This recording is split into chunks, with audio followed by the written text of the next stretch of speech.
So just some housekeeping. I wanted to let you know that the event is being live streamed, and it will be available at a later date for people to watch. Once again, thank you for attending tonight. I want to go ahead and just introduce our moderator for the night, our former mayor of Lago Vista, Mr. Del Mitchell.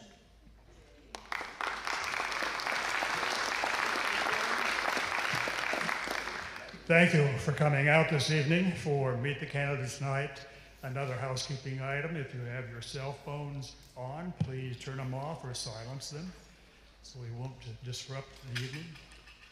Let's begin by standing and doing the Pledge of Allegiance, and then please remain standing afterwards, please. I pledge of allegiance to the flag of the United States of America and to the republic for which it stands, one nation, under God, indivisible, with liberty and justice for all.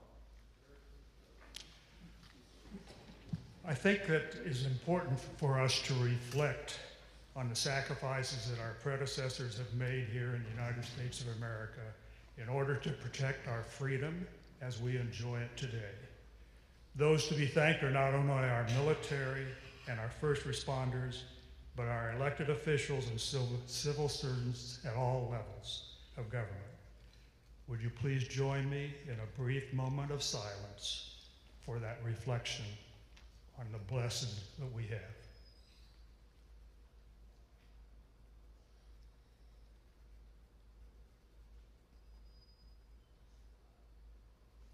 Thank you very much.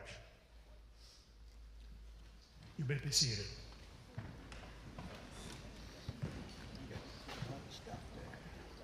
Before we get to the city council candidates, the city council and mayor candidates, and the questions that the public have forwarded for their answers, we hope, I should like to have Darren Webb, our superintendent of the Lago Vista Independent School District, come up to talk about the proposition that's on the ballot for voter approval of the tax rate. So Darren, it's all yours. Good evening. Sorry about that. I'm going to be very mindful of the candidate's time. When I talked to Jennifer, she said I can give you 15 minutes, so I'm going to stick to the 15 minutes. So a lot of the slides you're going to see, if you'll come back, I've got 4 presentations scheduled. You'll see at the end of the program. If you want to come back and listen to that, they're scattered out between now and November. And so a lot of the slides you're going to see tonight will be discussed at more length during those meetings. But to be mindful of the candidate's time, I'm going to go through these and hit a couple of slides that I feel like are very important. So go ahead to the next slide. So information about Lago Vista, just real quick. We're a very small district as far as square miles. We're only 33 square miles, where some are 200 and 300 square miles. We're a 4A district. Your district is realigned every 2 years by UIL, and it's based on your high school numbers. It's not based on your K through 12 numbers. Our TEA accountability rating, last time it came out, we were rated a B. TEA also rates our financial integrity. It's called the FIRST report. As you can see, we scored a superior financial rating, scored 100% with no findings. And while you know that we're a Chapter 49, which used to be called a Chapter 41 district, or in other words, Robin Hood. And so that means that we send money back to the state. Last year in 22-23, I wrote a check back in August for $14.6 million back to TEA, or to the state of Texas. Austin ISD sent back $900 million back to the state. And we're very low on the totem pole when you start looking at those numbers. This year, we're projected to send back $10.5 million. And I'll touch on this more during the presentation.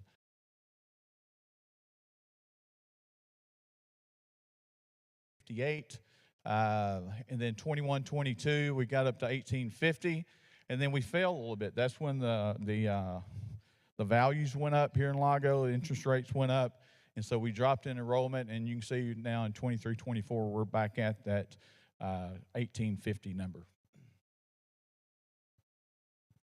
This is a breakdown of revenue for Lago Vista. The area I want you to really pay attention to is the red and gold.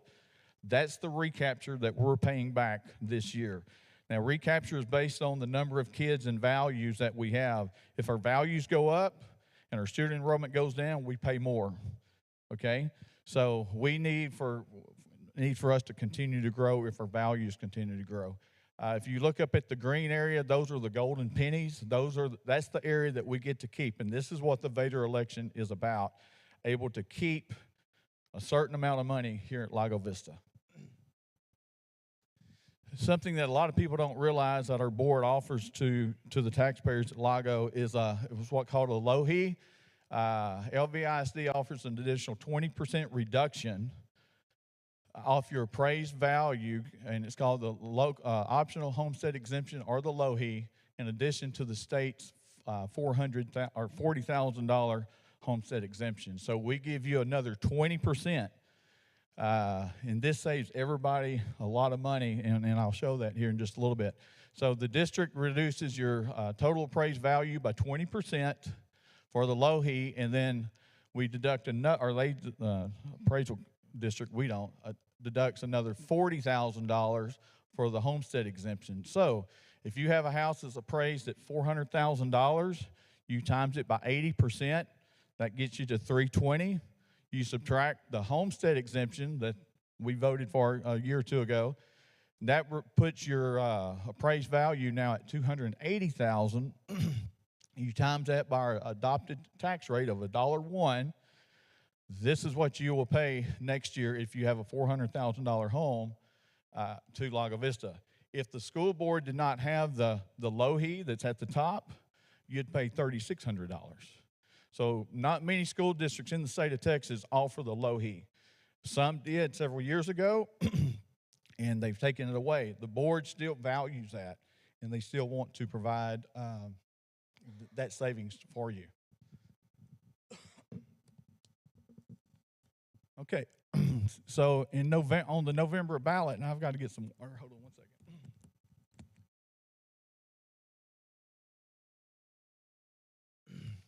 So on the November ballot, you have an opportunity to increase the homestead exemption from $40,000 to $100,000. Okay, I bet that probably passes. Okay, I would think so. So if approved, taxpayers will see another decrease in their school taxes with the possible $100,000 exemption. So if your tax bill, you can see the math there, the tax bill will be $2,200. And so that will be a big savings to our taxpayers. And so with the LOHE, LVISD taxpayers are the least taxed school district in Central Texas. I'm not saying the least valued, but the least taxed.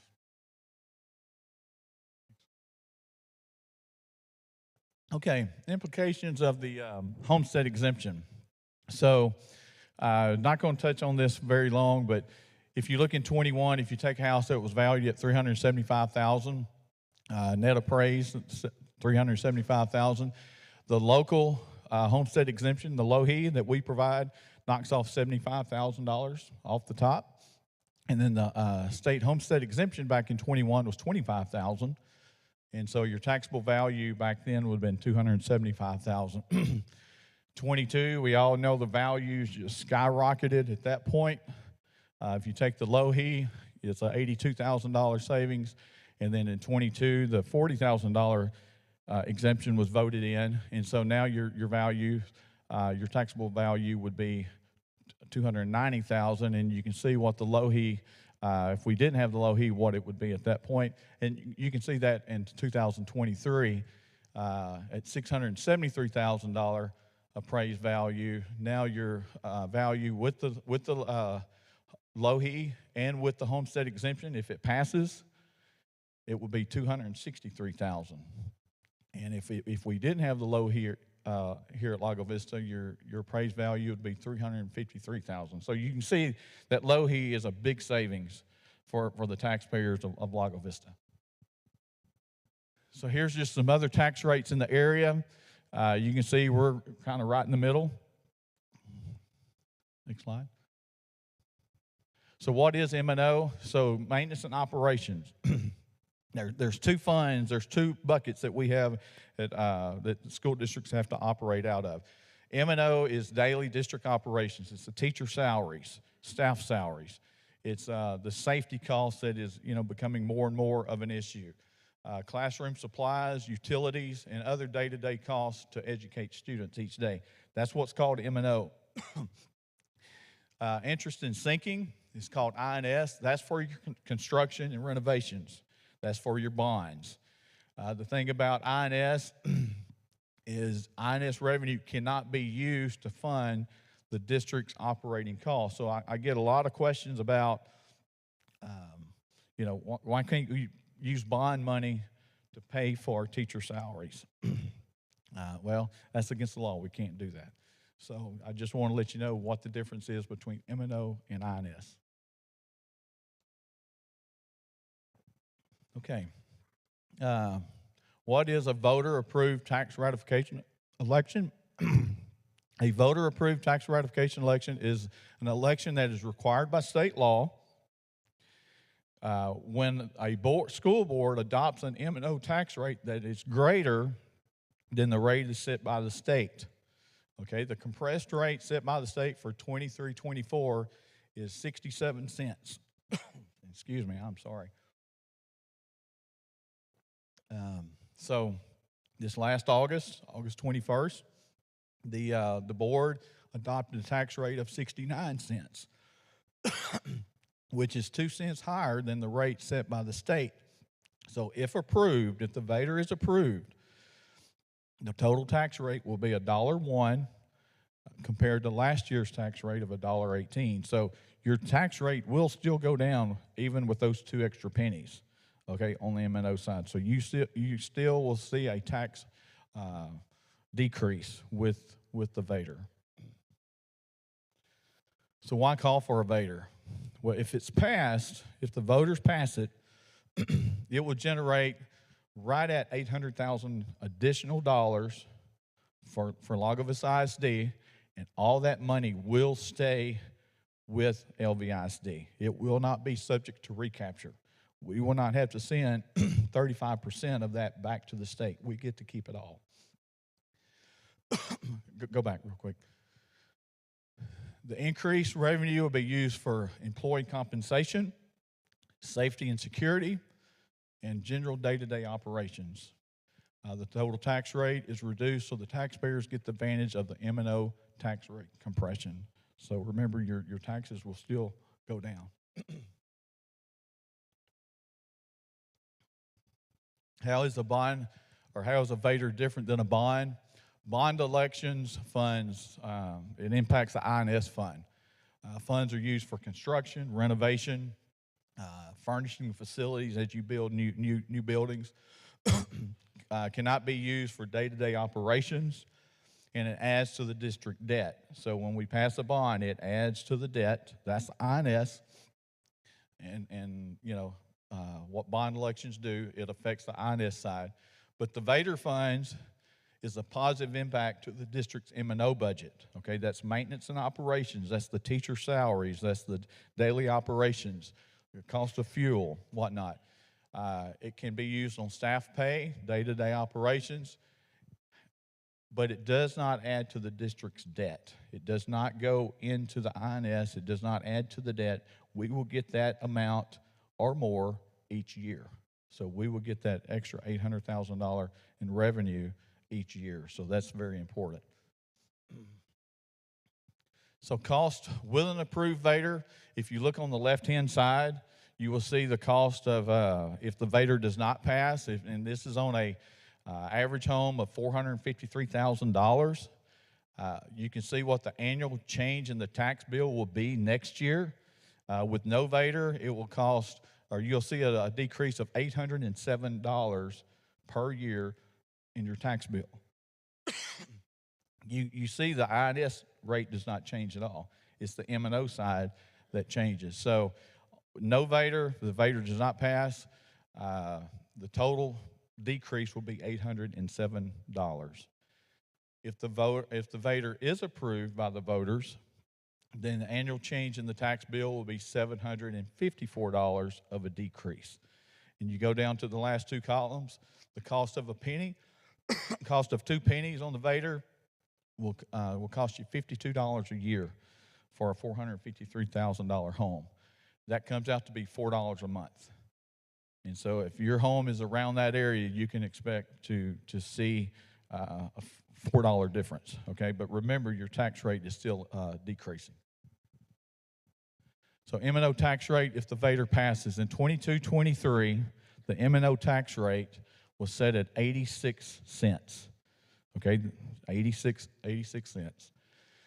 For 23-24, if the VADR passes, your M&O tax rate will be 69.92 cents. So you can see there's a big difference. There's still a big decrease right there. Passing the VADR is not an increase to the overall tax rate.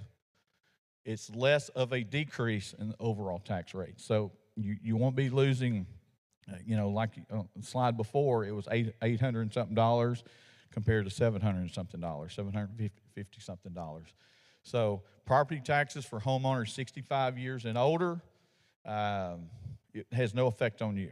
You will not see any change. If you've got all the exemptions that you've carried for the last several years, you won't see any change to your tax bill as far as the VADR. Next slide. Here's the election, or here's the ballot. It talks about a rate that will result in an increase of 0% in maintenance and operation tax revenue for the district for the current year as compared to the preceding year, which is an additional $0. Okay, next slide. In closing, the 2 pennies will generate close to $800,000 for Lagos ISD, okay? All that money will stay within the district and will not be subject to recapture. If you remember, last year we wrote a check for $14.6 million. This year projected to write a check for $10.5. They won't get any of this $800,000. So the increased revenue will be used for employee compensation. We are trying to compete with the Leanders, the Marble Falls, the Liberty Hills, and we do a pretty good job doing that. We stay very competitive with those districts because we're trying to keep our teachers, and we're trying to attract good teachers. And by giving these pay increases, we feel like that will help in keeping our teachers. We all know the safety and security mandates. A lot of them are not funded. They're partially funded. And this is where in the other presentations I'll get deeper into that. So it will help us with the safety and security. We're working with the city on getting an SRO and, looking to try to provide more safety for our kids. And it will provide extra money for general day-to-day operations. We all know that, inflation, cost of fuel, supplies are all going up, and so it will help us provide more supplies for our kids. Let's see. The tax rate is still reduced, so the taxpayers get the advantage of the M&O tax rate compression and with other exemptions, or tax rate compression and other exemptions. So I'm a minute over. I told Jennifer it'd be about 16 minutes and 50 seconds, so I'm almost to that point. Next slide. Early voting dates. I think most of you probably have some flyers in your hand with that. The next slide will be the.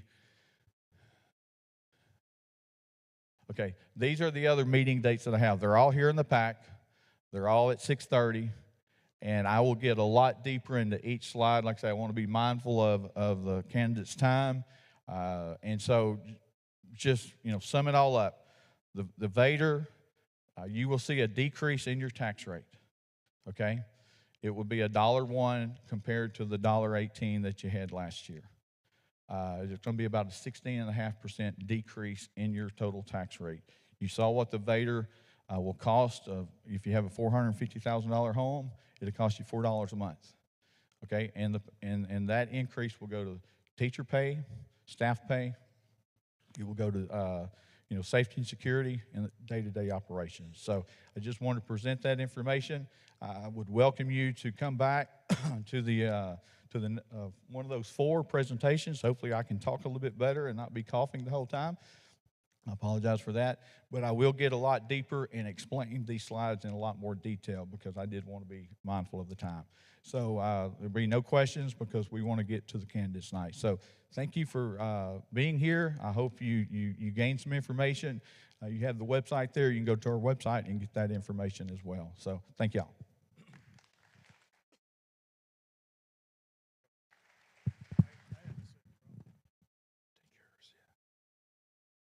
Thank you, Darren. And thank you, Anna, for bringing me a replacement bottle, but I went over and got another one.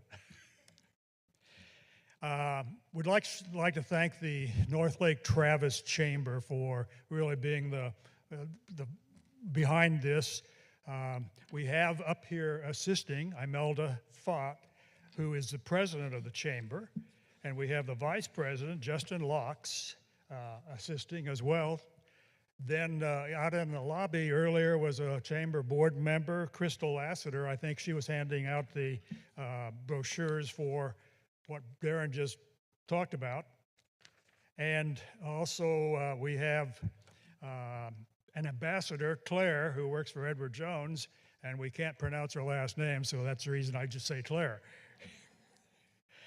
But primarily the real force behind this event has been Jennifer Sandoval, the executive director of the chamber, and you see her wandering around plugging in for whenever something has to be done. And Anna Gendro is here, who works there, and I'm sure probably Jeanette Drake, who works in the chamber office, also had something to do with the event. So we thank all of you for bringing this about. So let's get on with Meet the Candidates. And I do want to tell you that the candidates are presented here in these slides in the order that they are in the ballot. And also, they are arranged on the stage in this order. So if we can see the first slide, the mayoral candidates are Kevin Sullivan, Jim Peck, and Ed Tidwell. Then place 1 candidates are Shane Somm and Arch Davila. Shane is on a business trip and will not be here with us.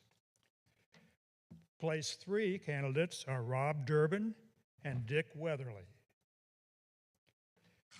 And the unopposed candidate for place 5 is Paul Roberts. I do want to thank the candidates in advance for their commitment to the community.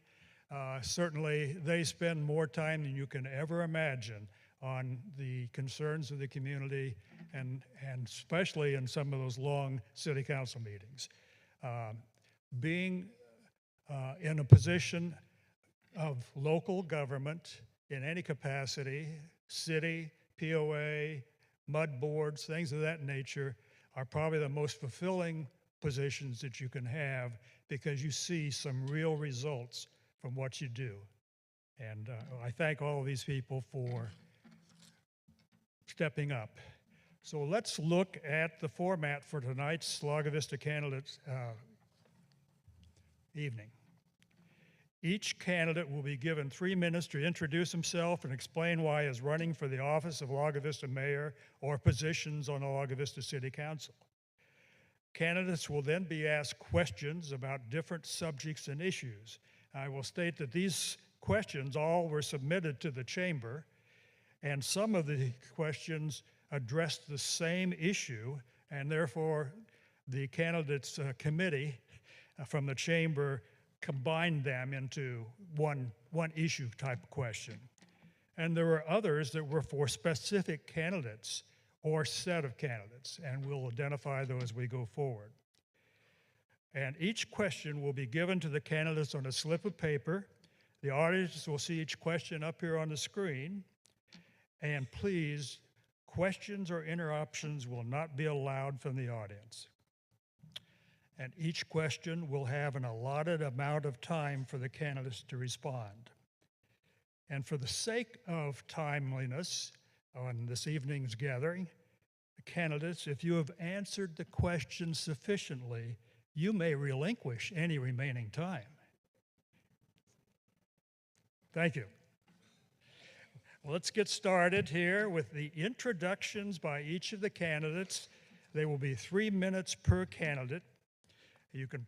Will present his background and why he is running for mayor of a city council position.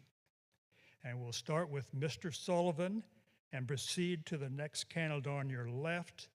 And when we get to Mr. Somm position, there will be a video shown for Mr. Somm. So, Mr. Sullivan, you have 3 minutes. Yep, not on. Anybody want to check their mic? Oh, there we go. You got it? I think it's working now. Great. Good evening, and thank you for being here tonight. My name is Kevin Sullivan, and I am running for mayor of Lago Vista. I want to start with my background. I grew up in the Dallas area and migrated to Austin to attend UT in 1981. I earned a degree in finance from UT Austin and later an MBA from SMU. For 25 plus years, I worked in the software professional services industry as a software developer, manager, and salesperson. For the last 14 years, I've been a licensed real estate agent, and in 2017, I made the transition from my career in technology to one as a real estate broker. I have 2 children, both of whom attend the Lago schools and have both graduated college at this point. I've visited Lago Vista for the lake and golf since 1990, and I've been a permanent resident here since 2006. During my time in Lago Vista, I volunteered for a variety of organizations. I posted my volunteer history to my candidate Facebook page and also have some information out in the lobby about it. I think it's important to note that because these are all volunteer positions, and you'll want to make sure that your candidate of choice has volunteered in town. If elected to the position of mayor, I'd have 1 primary and 2 secondary goals. My primary goal would be to focus on making sure our tax dollars are being used in a responsible manner with spending focused on essential infrastructure, water, wastewater, and roads. We have been growing rapidly, and we need to ensure that our core infrastructure can keep up with that growth. The council has commissioned a master plans for our water and wastewater systems, study of our road system, and an update to the comprehensive master plan. These documents will inform us about what needs to be done, but then council will be responsible for prioritizing those and figuring out how to pay for those.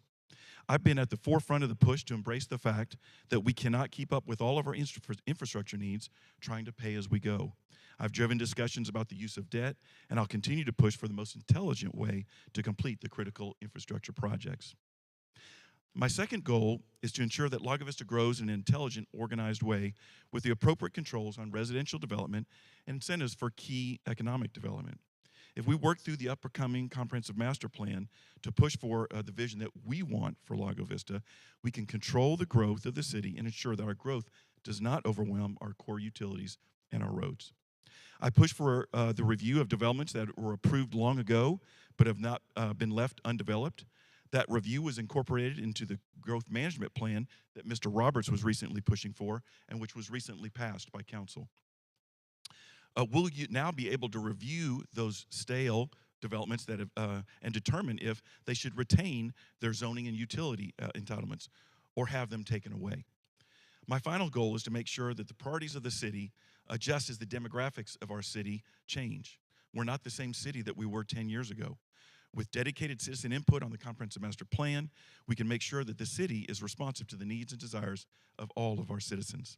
Thank you for listening to me tonight, and I look forward to answering your questions.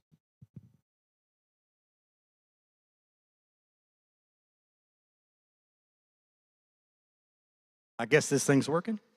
Hi, I'm Jim Peck. I've been around here about a dozen years, but enough about me. Thank you, Chamber. Thank you all for coming. Appreciate y'all coming. You all represent we the people. That's how things get done. We the people go to our elected officials. That's the government part of this corporation. It is a corporation. It's sort of a mix. You have a corporation that is the City of Lago Vista, and then you have some elected officials that are the government part of it. And it's important to understand the distinction between the corporation and the elected officials. And they are volunteer, and so thank you all for all the work that you've done over the years. I agree with everything Kevin said, so I'm not going to say it again. He's absolutely correct in what he said about infrastructure needs to come first. And I believe that too, that any development needs to be properly planned. And you all should have a say-so about it.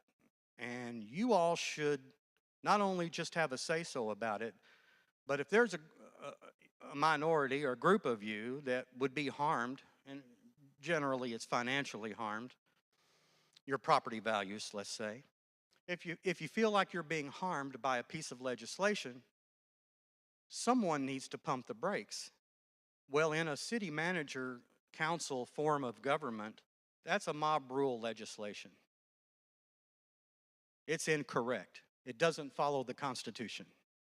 The Constitution is something we solemnly swear in an oath to preserve, protect, and defend the Constitution. All of it, not what we like.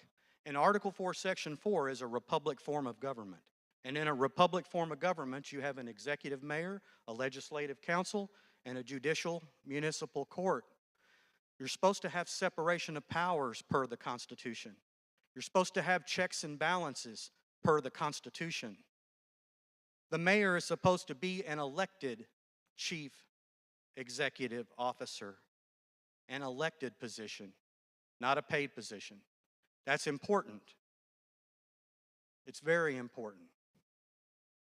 And we pledge allegiance a few minutes ago to the flag and to the republic for which it stands. A republic is that Article 4, Section 4 in the Constitution. Otherwise, you got a mob rule legislative democracy with no check and balance. And I'll have more to say on that. Thank you.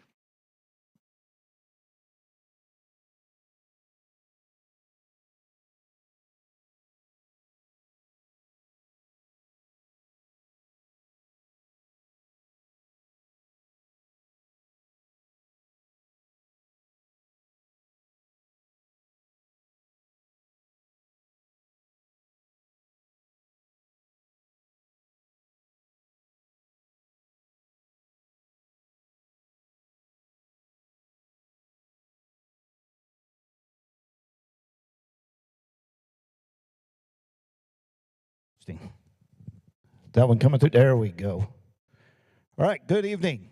Welcome. I'm glad you're here. Thanks everybody for showing up. I'm glad Jim got up and stood in front of you because I didn't want to be the first one. But I don't like sitting behind the thing. So I'm going to stand up here in front of you so you can see me. My name is Ed Tidwell. I have been your mayor for the past 6 years. I'm very proud of that. I'm proud to be a resident of Lago Vista for the last 28 years. I'm proud of what I do for this community as far as substituting.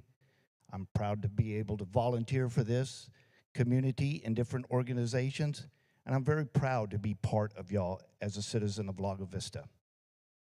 I grew up in Austin, moved out here in 1995, 28 years ago. I served in the Marine Corps. From 1984 to 2010, I retired as a first sergeant. Got on with the Austin Fire Department in 1995. Been with them 28 and a half years. I'll be retiring from there sometime this year. I'm the proud father of 7 children, 3 stepkids, 2 adopted kids, and 2 of my own, and I now have 9 grandchildren. I'm running for mayor because of vision, progress, and success. When I took over, we had a brand new comprehensive master plan, and I had the privilege of working underneath that master plan. We have a new one that is underway right now. I want to be able to take your vision and add on to the progress and success that we have made over the last 6 years. As you're driving around Lago Vista, you see the new shopping center that was empty for 20 years. It is now full. You look at the other shopping center where Lowe's is, it has expanded. Our retail and economic growth has been a great success, and we're making more progress here in Lago Vista.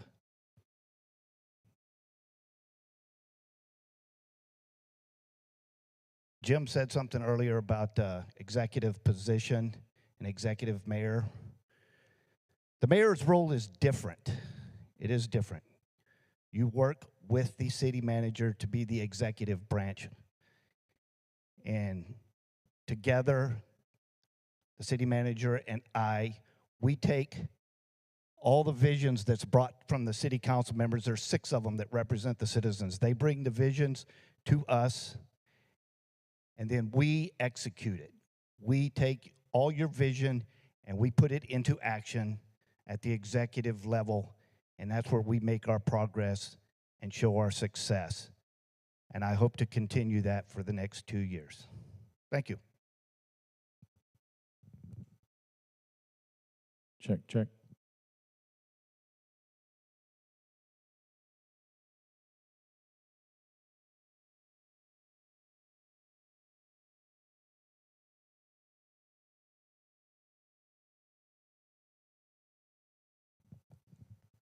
Do we have the video for Mr. Som? Okay.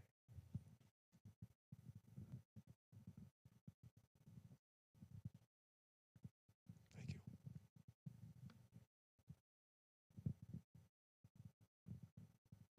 I want to thank the Chamber for allowing me to put this video together to talk a little bit about who I am. From the city of Austin, where I spent over a decade working in the Texas legislature. I was the chief of staff in the House of Representatives in the Texas Senate, and I worked for Governor Abbott, helping bring jobs here to Texas, brought over 10,000 jobs and billions of dollars of economic development. I've spent years working in city halls as a member of those offices, helping cities with the same problems that we're dealing with here today. I'm a proven public servant who does it because I have the experience and I want to help this community. I've spent years helping communities hours away from me, and it's time for me to start helping my community here.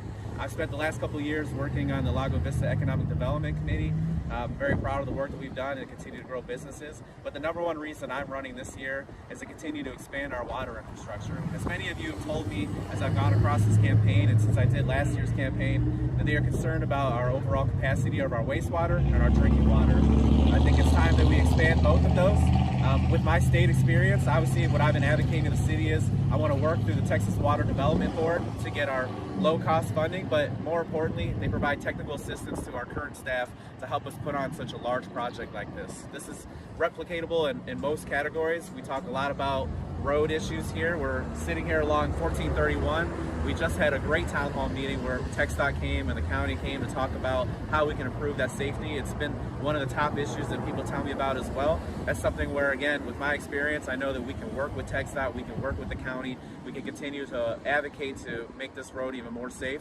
And even just working with TxDOT, we can learn a lot more about how we can map out our own roads that TxDOT doesn't oversee, but the city oversees, and we come up with a solid plan to continue to improve those streets that I hear about all the time. The third reason I want to run is to help grow businesses. As I told you, I work for the governor on working Fortune 500 companies that move here to the state. And the number one thing that I learned was that the best businesses to grow are the ones that are right here. I want to continue to work with our local business folks and have them, how do we grow, how do we continue to bring more people here, rather than how do we bring outside companies in. That is the number one way how you grow revenue in your city, and that's how you grow job opportunities for folks. Great to see you.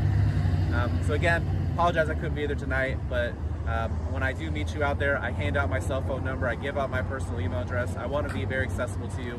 As I learned in the Texas legislature, the best public servants are the ones who are available to you, and that's what I promise as City Council. So I humbly ask you, please, can I have your vote this November 7th for City Council Place 1? Thank you.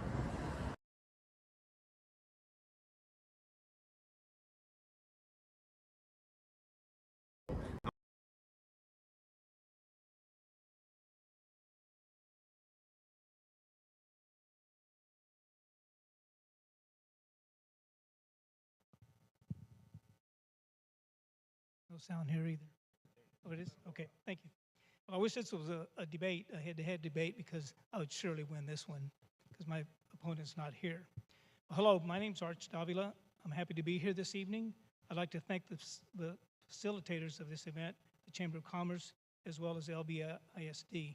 I'd also like to thank former Mayor Dale Mitchell for moderating this event. I'm a retired Texas teacher and golf coach. I hold a bachelor's degree in mathematics from the University of Houston. I'm a Vietnam veteran and a fourth-generation Texan. My wife and I retired and moved to Lago Vista in 2011 to be near our two sons, whose families live in Lakeway and Leander. I served 2 terms on City Council from 2018 to 2021. I enjoyed working with other council members, with city staff, and as the council liaison to the Building and Standards Commission. During my tenure on City Council, I proposed 26 new initiatives, including 10 approved ordinances. These ordinances are what we would see as laws that occur in local government. My motivation for getting back into office is to help solve critical infrastructure problems and to manage growth responsibly. I'm interested in attracting a hotel to this area, in construction of a secondary evacuation route in case of a catastrophic event, and in exploring the possibility of attracting an urgent care center to this area. Later in my summary, I will detail the value that I bring to Lago Vista when elected. I hope that what I say this evening resonates with you and that you will give me your vote on Election Day. Thank you very much.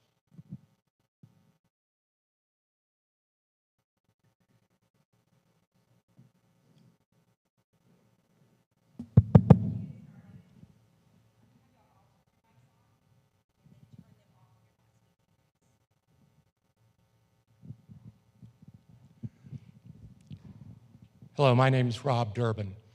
I've been, oops, I pushed a button there. I thought it was, turned it off. I've been in position 3 for 2 years now. I got involved in city government because I saw a need and I wanted to help. I'd moved to, my wife and I moved to Lago in 2002. I worked and traveled a great deal my initial 10 years. Once I quit traveling and slowed down, I wanted to be part of the community, so I began volunteering. I have volunteered for multiple committees, multiple boards. I was elected chairman of most of them, all of them except one, actually. And I was also named the municipal judge in 2015, and I served as your judge for 2 terms until 2019. I'm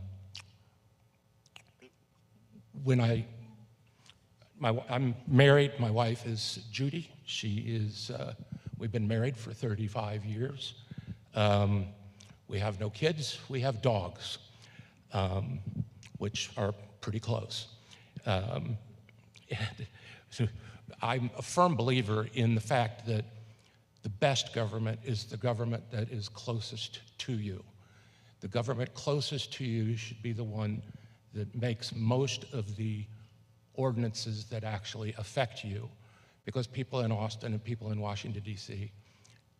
clearly don't know what it is you need here at a local level that affects you more than most of the things that happen in politics.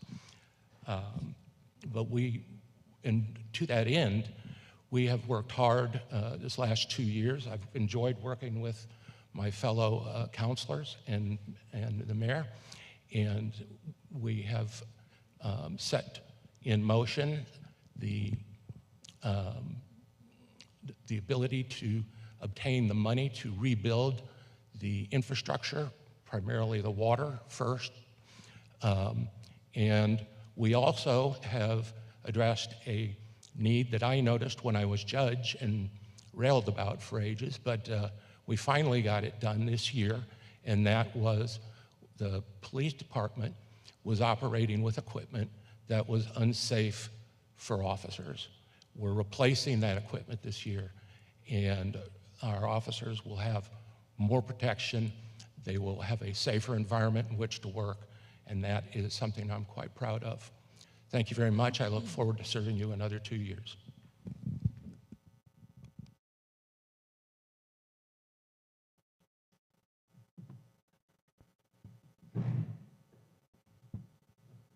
I'm glad, there he goes. I'm glad somebody else got up and walked out here because I hate talking behind the table. My name is Dick Weatherly. The only thing you really need to know about me is I was what do you call it? Anyway, born, raised, educated, lived and worked in Texas nearly my entire life. I moved out here in 2006, and I love this community. I love the people in this community. I have never been anywhere in my travels, in where I've lived, where I have found a better group of people than what I have found in Lago Vista. I love this city, and I want to see this city survive and go ahead. Right now, over the last 2 years, I've seen very little happen in our city. Now, there's been a lot of discussion, a lot of speeches, a lot of talk, but nothing much has happened. And when you look at the budget, you'll see that there was almost no capital improvement money spent last year. Now, planning for down the road, fine, but let's get it done. Let's get the money, let's get the projects, let's get them going. Because the one thing I can guarantee you is every year you put it off, it costs you and me more money. Nothing gets cheaper. This city needs to move ahead. We need to deal with the growth, but we need to do it now. It needs to go forward. Let's get it done.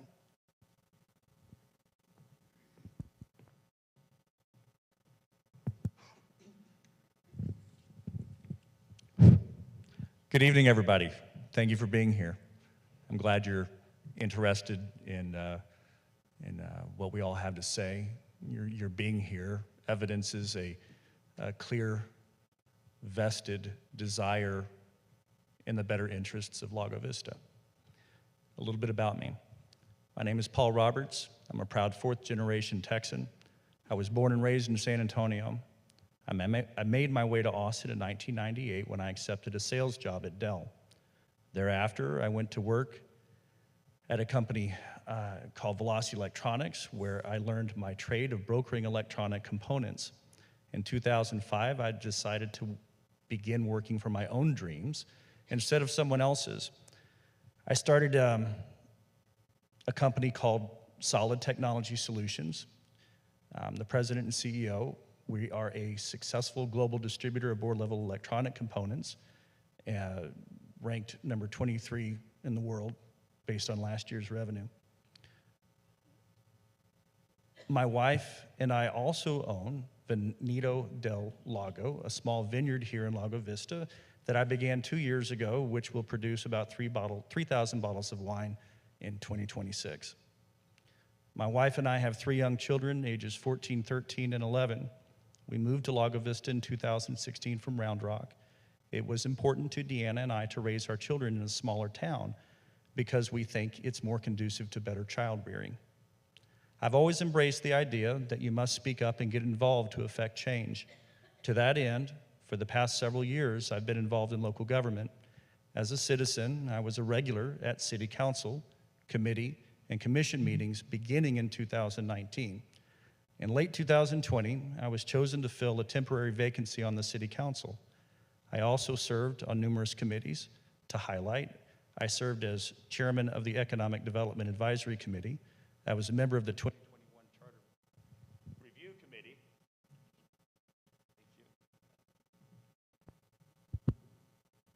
Of the 2021 Charter Review Committee and a member of the Building and Standards Commission.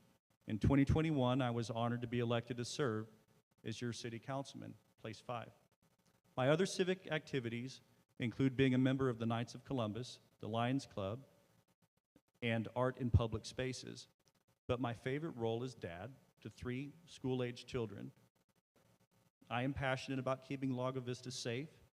I'm passionate about transparency in government, conserving green space, and being thorough and thoughtful in planning for the future growth of Lago Vista. Thank you.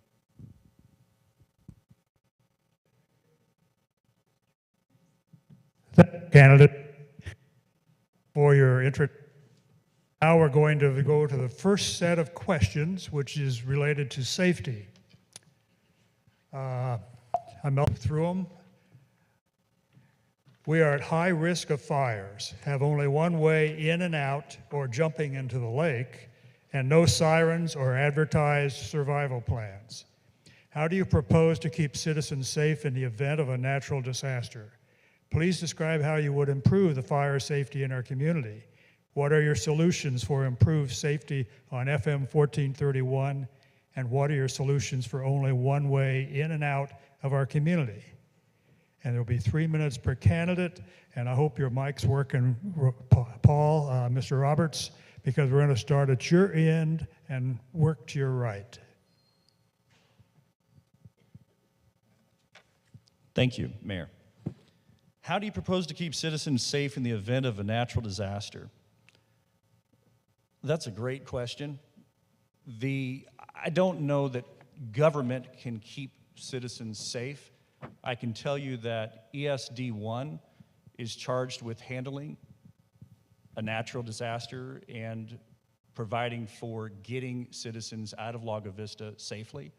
In such a scenario, the Sheriff's Department, the local police department, other area police departments will fall under their jurisdiction. They will take charge and get everybody out. With regards to fire, Firewise is a great program. You know, we all chose to move here. We've got one way in and one way out. Absent alternative routes out of Lago Vista, it's really up to us as individuals to try to mitigate those risks to our individual homes. There's not a lot else we can do outside of that. One important consideration, I think, is looking at the growth of Lago Vista and what do you want that to look like and how can you make it safer? In other words, the more density we have out here, the less safe we become in such a scenario. We currently we are estimated to be at 13,500 people by the end of this year. In 2044, we're going to end up with 40,000 people. I don't think 40,000 people is going to make Lago Vista safer, but I don't yet know how we can do that since that's based on inside the city limits, based on our current projection, our current LUEs allocated to everybody inside the city limits of Lago Vista. Outside of the city limits, we have a growth area, ETJ, comprised of 6,698 acres. In the July 20th wastewater master plan, it projected 2 additional LUEs per acre for that. That's an additional 35,000 people on top of 40,000. So I think one way of keeping us safer from natural disaster, wildfire, is controlling our growth. What are your solutions for improved safety on 1431? Again, it's about growth. What are we going to put onto 1431? That much we can control. What we can't control is what TxDOT and Campo do with 1431. We can lobby them, we can petition them, we can show up at their public meetings, but short of that, our best option is controlling what we can, and that's our growth. Thank you.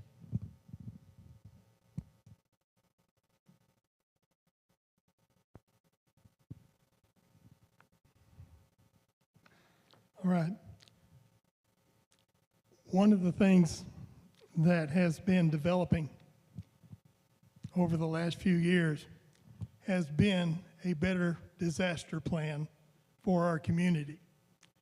And as Paul said, that is under the control of ESD1. About the only thing that we can do with that is to help support it, make sure that we don't get in its way, and that we allow them to do their job, because these people are specially trained in what to do in an emergency situation. Fire is something that I think about quite a bit. And a route to get us out of town, besides 1431, was something that I worked on quite a bit when I was on the council before. The problem is that whatever we put outside of our city limits ends up being a county road, which means that TxDOT has to be the one that does it. And after numerous meetings with them, their solution was that we just need to be careful not to start a fire. I talked with a number of people that own land on the north side of 1431 trying to develop a route that possibly could be purchased and used, but had absolutely no success with those landowners. Nobody wants a road across their land. But short of putting a road out of the north end of Lago Vista, there's little that can be done besides firewise. If you have not firewised your land, you are asking for your house to burn down. It's just the way it is. We have these juniper trees, the cypress all around us, and those things go up like a match. We try. I know that our ordinance people go around and send out letters to people to advise them to firewise their lots, but we have little control over doing that.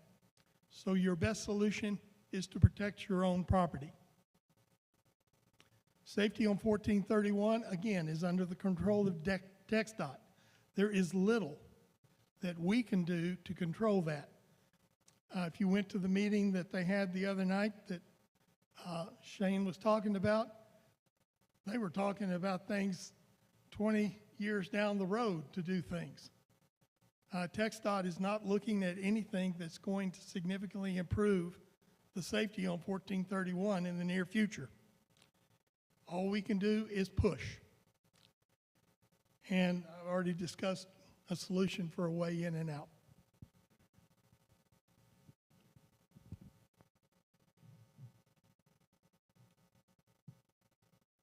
Okay, I'm actually glad this question came up. In regard to no sirens, it wasn't long ago, maybe 4 or 5 months ago, I had proposed that we put some sirens for emergencies here in Lago Vista. We have not only fires, but the tornadoes. We don't have to worry about earthquakes or tsunamis much, but the fires and tornadoes are big problems. And but I had proposed putting up sirens, and I feel that they could be useful. Also, what I had mentioned earlier, the safety provisions we've taken in regard to our police officers. It is basically a new batch of radios that will actually talk to somebody else. I noticed when I was judge that the police officers could not talk to ESD on their radios. They couldn't talk to Jonestown. They couldn't talk to the sheriff's department. They couldn't talk to, well, they couldn't talk to each other a lot of the time. They were terrible, which is why I've been pushing for that for so long. As far as keeping citizens safe, again, that is an emergency preparedness that's prepared by ESD, number one. And what I'd like to do is I'd like to reinvigorate our relationship with ESD, number one. As the previous count, I think they should have a voice in terms of how things are built. how things are laid out, and the inspections that are done. As far as improved safety on FM 1431, I went to the 1431 town hall. One of the things that we learned is TxDOT, like Mr. Weatherly said, is planning way off in the future. We did learn, though, that if you pester CapCog, you can get moved up the list.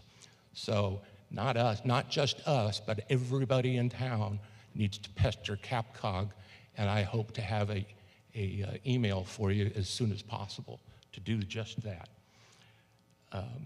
As far as being one way in and one way out, we're on a peninsula.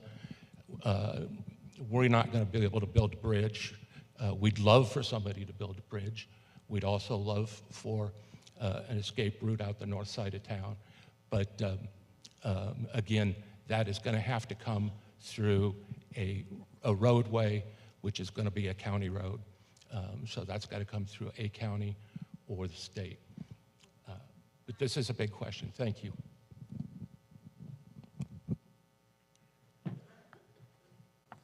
We are indeed at high risk of fires, and it is really the biggest challenge that we're going to face if we ever have a very large fire here, trying to get people in and out of this, or not in, but out of this area. So how do I propose to keep citizens safe in the event of a natural fire? I think the only way that we can do that is to find a way to evacuate people, everyone, including the people that live in Point Venture and in between, trying to get them out safely and quickly in the event of this kind of a disaster. To describe how we would improve fire safety in our community, one of the things that has been touched on here, which I think is very important, would be to force people that have empty lots to do something about mitigating fires by getting rid of cedar trees. Short of that, I think it would be a fool's errand trying to do much else. 1431, I also attended the town hall that has been referenced here. And again, this is something that the plan for doing anything about is into the future, way into the future. And I don't know that we're going to live long enough to see that actually occur. As far as one way in and one way out solutions, I think the only way that we can possibly do that sort of thing is to have a widening of some of the roads that allow us to get onto 1431, but also having the ability to widen 1431 so that once you get onto that road, that you can exit either east or west. I don't see that will happen in the very near future, but that would be something that I would like to see occur. Thank you.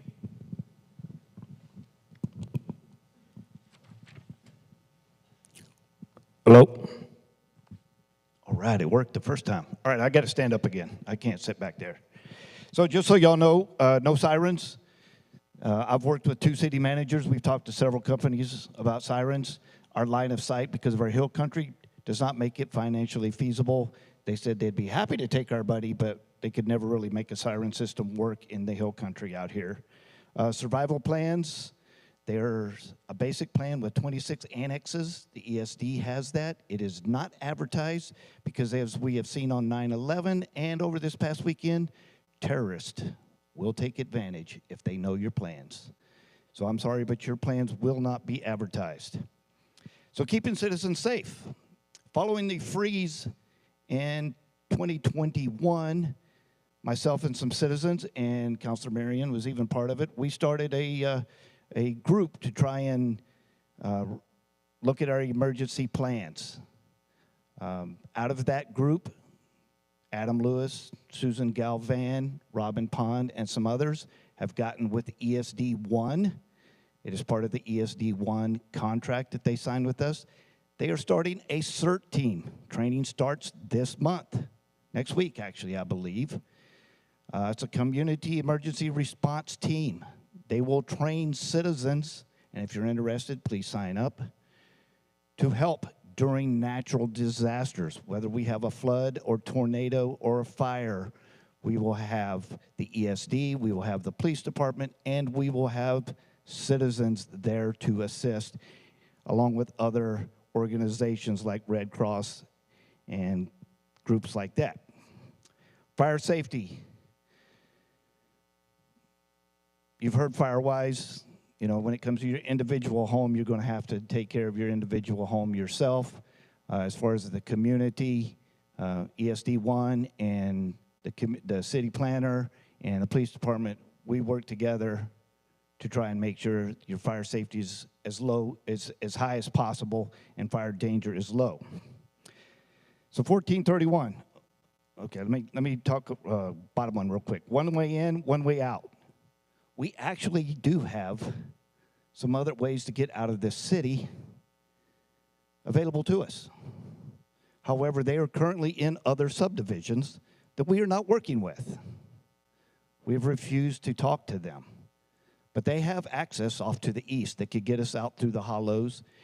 And then there's areas off to the west that we could use to create roads. But we need to work with those developers. Improve safety on 1431. We're going to have to come up with bigger right-of-way so that they can widen that road and keep pestering them, as was mentioned earlier. Thank you.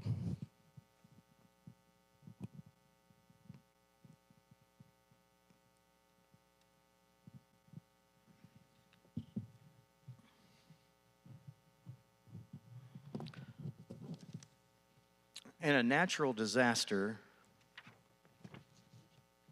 we're going to want information. The good news is we live in an information age. We all have these smartphones now. I'm sure a bunch of you were awakened by the Coyote Trail fire and the high wind. That's a good alert. So, better communication. Our elected officials can plan with the fire department, police department, to make certain that communications are all they need to be in order for us to make the right moves when a natural disaster happens. Improve fire safety. Yeah, FireWise, less cedars. Keep the cedars away from your house. There are things that you can do to protect your own property. Certainly, the hot spots need the attention of your public servants. And again, it comes back to good communications. 1431, safety. How about a turn lane for Sunset Park?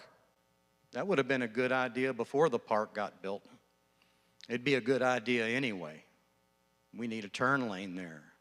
That might be the most dangerous place for Lago, is trying to get in and out of that park. So to the extent that we can lobby the county to get that accomplished, that'll be much safer. The speed limits are probably okay right now. The congestion's probably going to take care of that. Sure are a lot more traffic these days. One way in, one way out. Yeah, if you're thinking Loman is the only way in and out, but it's not. You can get on Boggy. You can get over to an alternate route that'll take you to Bar K and get you out. If both of those routes are blocked, you can go to Point Venture. I guarantee you there's a heck of a lot of room down there by Captain Pete's. And if you needed to avoid a fire and have something to eat while you're watching your public servants put out a fire, there's another alternative. You can go south instead of to 1431, which I guarantee you in a hot fire that will be a very congested pathway. Also a number of marinas. So if you have to, you can duck over to one of these marinas. You'll probably be fine for the duration. Thanks.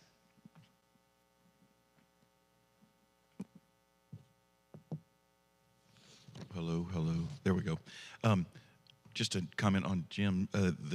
We do have a new entrance for Sunset Park that's been funded, and we're working with TxDOT to execute on that. So just FYI. So as everybody else has mentioned, we've contracted with ESD to handle emergency planning and preparedness.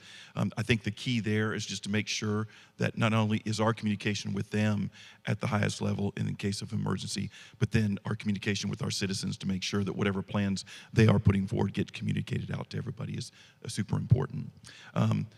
How would you improve fire safety in our community?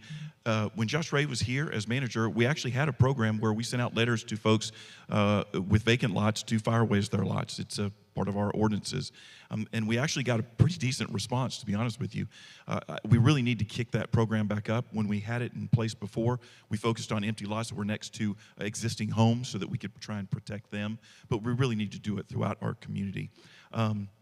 We also need to expand, work on our infrastructure, the roads that help us get out of our community if we need to. And one of the things I think we need to focus on is that, and we had this just recently with Turnback when we went through that, they're going to help improve the intersection at Barkay and 1431 with a signal light, and also some non-signal light improvements to Dodge Trail and 1431. So that's important to work with the developers that are developing in our community to make sure that we can upgrade the biggest intersections in our community that allow more throughput for people to get in and out. Solutions for improving safety on 1431, they've all said it. 20-year plans, Campo, TxDOT, it's not a pretty picture, and we need to be realistic about that.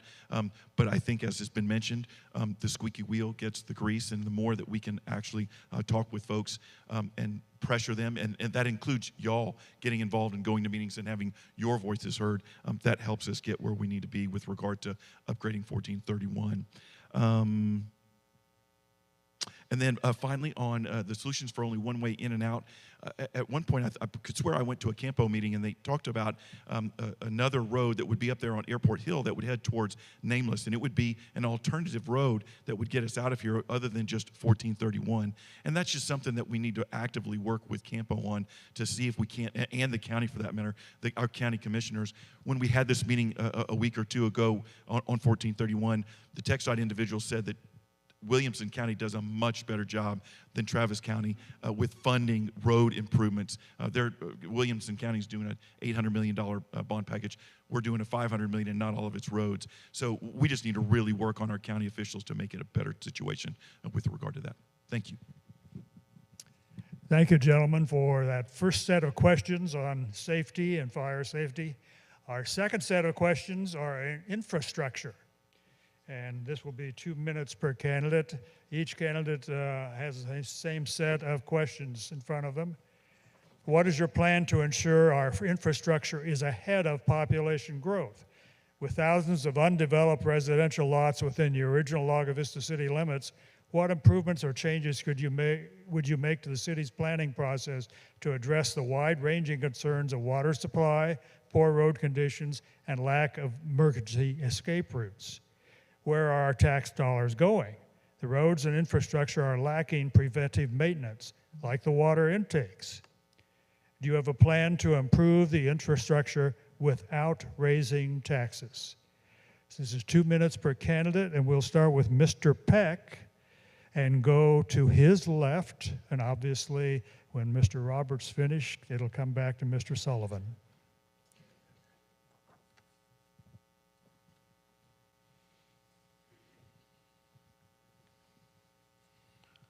With thousands of undeveloped residential lots within original Lago Vista city limits, what improvements or changes would you make to the city planning process to address the wide-ranging concerns of water supply, poor road conditions, and the lack of emergency escape routes?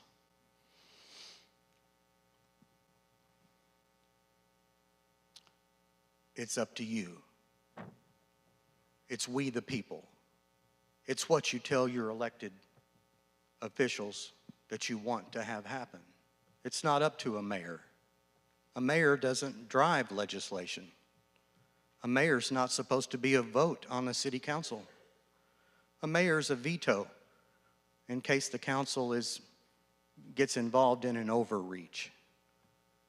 If your issues are not being addressed by your council people, you come to the mayor.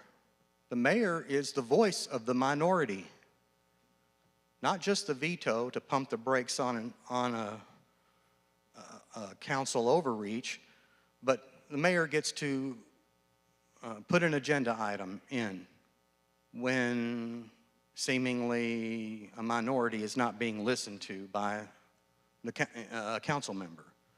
And the mayor has the authority to do that, to put in an agenda item. And to the extent that you want to direct your community, that you want to be involved in your community, it is we, the people, who run this community. And you run it through your council. And like I said, the mayor is not supposed to chair the council. That's a violation of separation of powers. It's a violation of Article 4, Section 4, the Constitution. Thank you.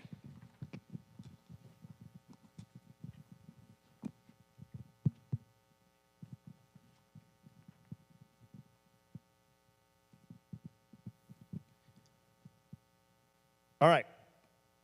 Road conditions, water supply. We had a street repair plan we put in 2017. $2.5 million a year, we could fix about 20 to 25 roads per year. In the last 2 years, council has put no money in the budget for roads. They've decided that they're going to wait and take out millions and millions of dollars, $12 million, I think, and then fix your roads all at once. So we've been sitting now for about 2 years without any road work going on, except for some money that was given to us by Cap Metro. So yes, we are going to work on the roads, but it is going to take money, bond money, debt money. We have done no debt in 6 years. I would like to continue with my plan, and that is taking our reserves, building them up, banking them, and spending them on infrastructure as we get it, pay cash for everything, save money, don't put you in larger debt, and get the stuff done. It will take a little bit longer, but it'll save everybody money in the long run. You talk about the taxes, the bonds, they're looking at $53 million over the next 10 years in bonds. 40-something million of that it is water, wastewater. And if it doesn't raise your taxes, it's going to go to your water bill, because our policy is water pays for water. So $40 million added on to your water bill. So my plan is to not take out debt. It is try and make sure we have enough growth so that we have reserves in our water utility and our tax bases to pay for things with cash. Thank you.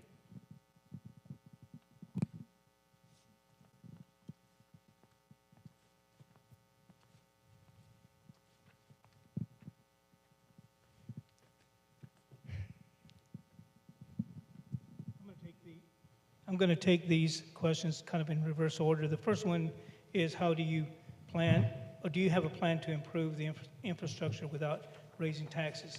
Well, as the mayor just voiced, the way to do that would be to allow more construction to occur and then allow some of the money that is taken in from the taxes that are collected from the new improvements, and that would be the only way to do this without raising taxes.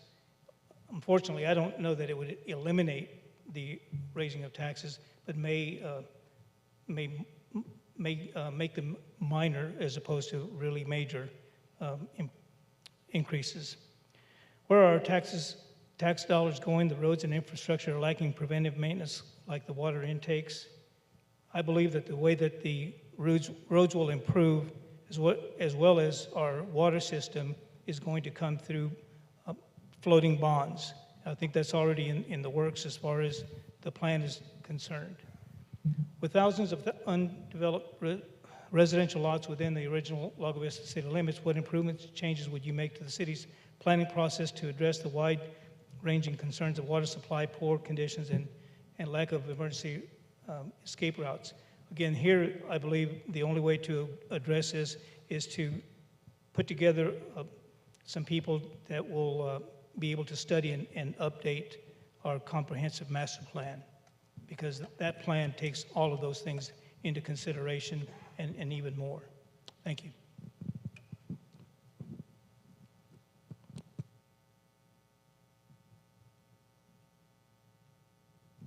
Hello. Oh, it's working.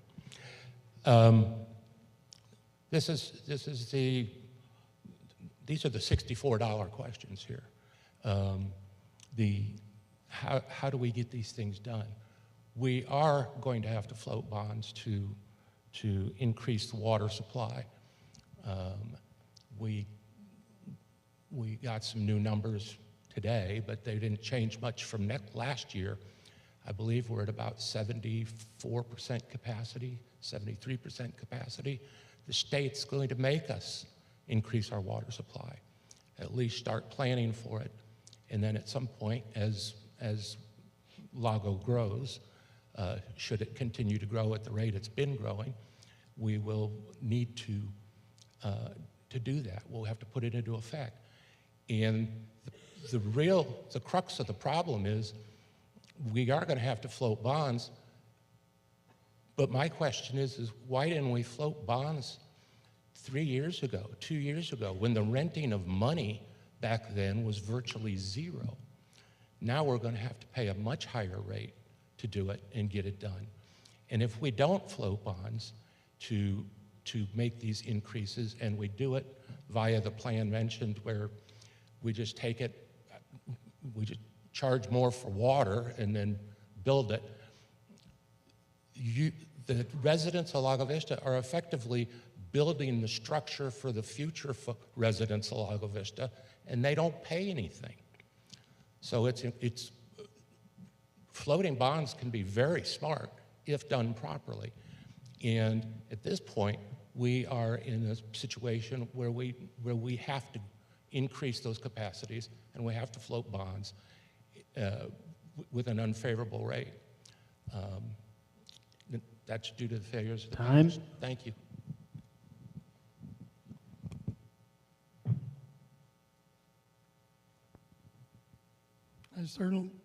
I certainly appreciate having a lot of time to discuss this, because this is a whole bunch of questions and not very much time to say much.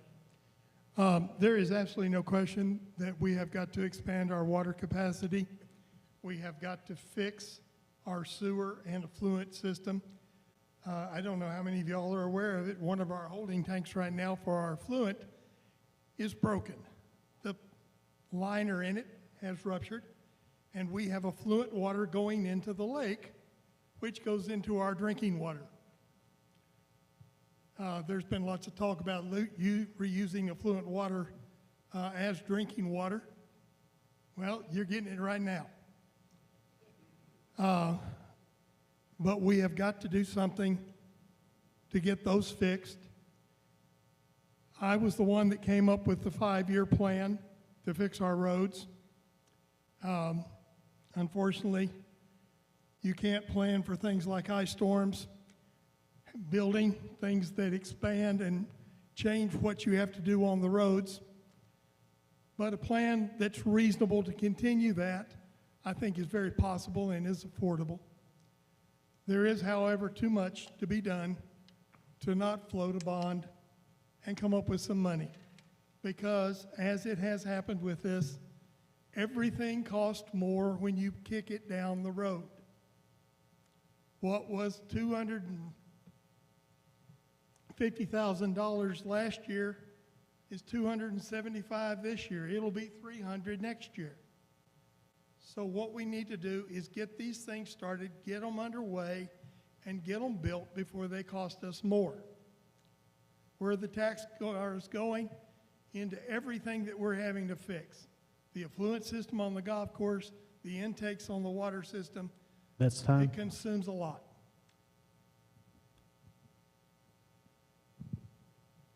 Thank you for the question.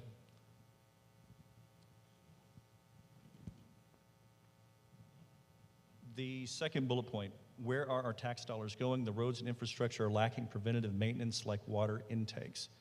This question is likely a result of the water emergency that resulted in the restrictions that we all had to endure recently. There is a town hall meeting on this on the 17th coming up. It'll be at City Hall. Public Works Director will be speaking to this, and as well as the failure analysis report. So I think if you I'm glad you guys care enough to be here tonight. I hope you'll also come for that. Much of this has to do with these concerns about our infrastructure.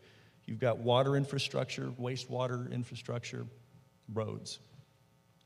The roads, my God, they've been like this, derelict for decades. I don't know why prior city councils haven't resolved this going back decades. I don't know. I don't know. I started paying attention in Lago Vista in 2019 as a citizen, like many of you. I started going to the council meetings, every single P&Z meeting for 2 years before I got on council.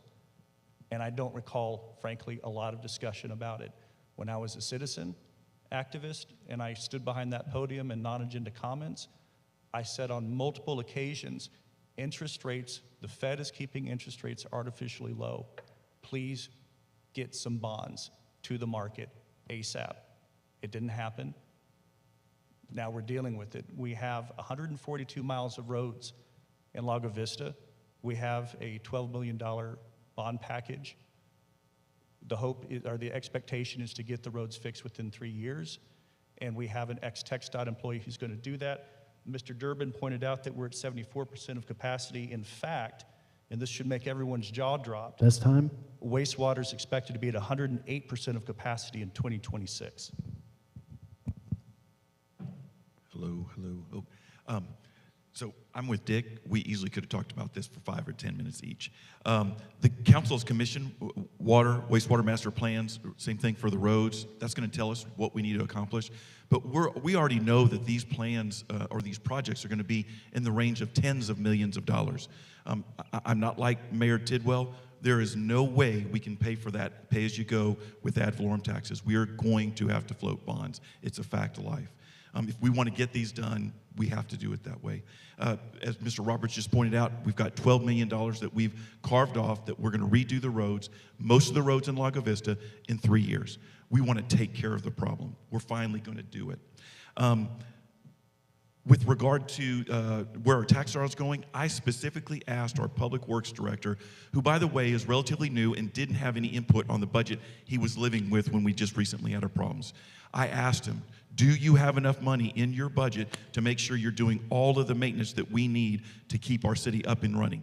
He promised me that he did. So next year, if we have these problems, then his feet need to be held to the fire. This year, it's a little bit tough to hold his feet to the fire simply because he didn't have input on the budget that he came into. And then finally, plan to improve the infrastructure without raising taxes. Every time we talk about floating bonds, we work very closely with our financial advisor and our bond counsel to make sure that we're not doing something fiscally irresponsible. And we have gotten tables from them telling us what the tax rates would be, and I think there's a very good chance that we can float these bonds to take care of all these infrastructure projects and not necessarily raise taxes. But I would warn y'all, you can't tell us that you want us to take care of the problem and then not be willing to pay for it. So if there is a little bit of raising of taxes, you have to say that's worth it to take care of the problems that we have. Thank you. Thank you, gentlemen. We're ready for a third question, and we are reducing the time for the answers to 1 minute per candidate. Third question is, considering 6 greens are being rebuilt or have been rebuilt, a full-time golf course superintendent and a PGA professional have been hired, a golf course architect is being retained, and a substantial transfer of funds to sustain the golf course for the next fiscal year. Do you think this is wasteful spending and bad decision-making, and will there be accountability for the progress moving forward? I'd like to start with Mr. Weatherly and move to your right, please. And when Kevin is done, it moves back to Paul Roberts. Is this on? Yeah. The things that are going on at the golf course, if you're not a golfer, don't look like very wise spending. But the only way that the golf course is going to produce much in the way of income is if it's a decent place to play on. We spend money on the swimming pools, the tennis courts, the parks. This is just another amenity of our city. Did we waste money on the greens? Yes, because we didn't fix the irrigation system. Tried to take a shortcut, didn't work. My feeling is if it's an amenity of the city, it needs to be taken care of, whatever it is.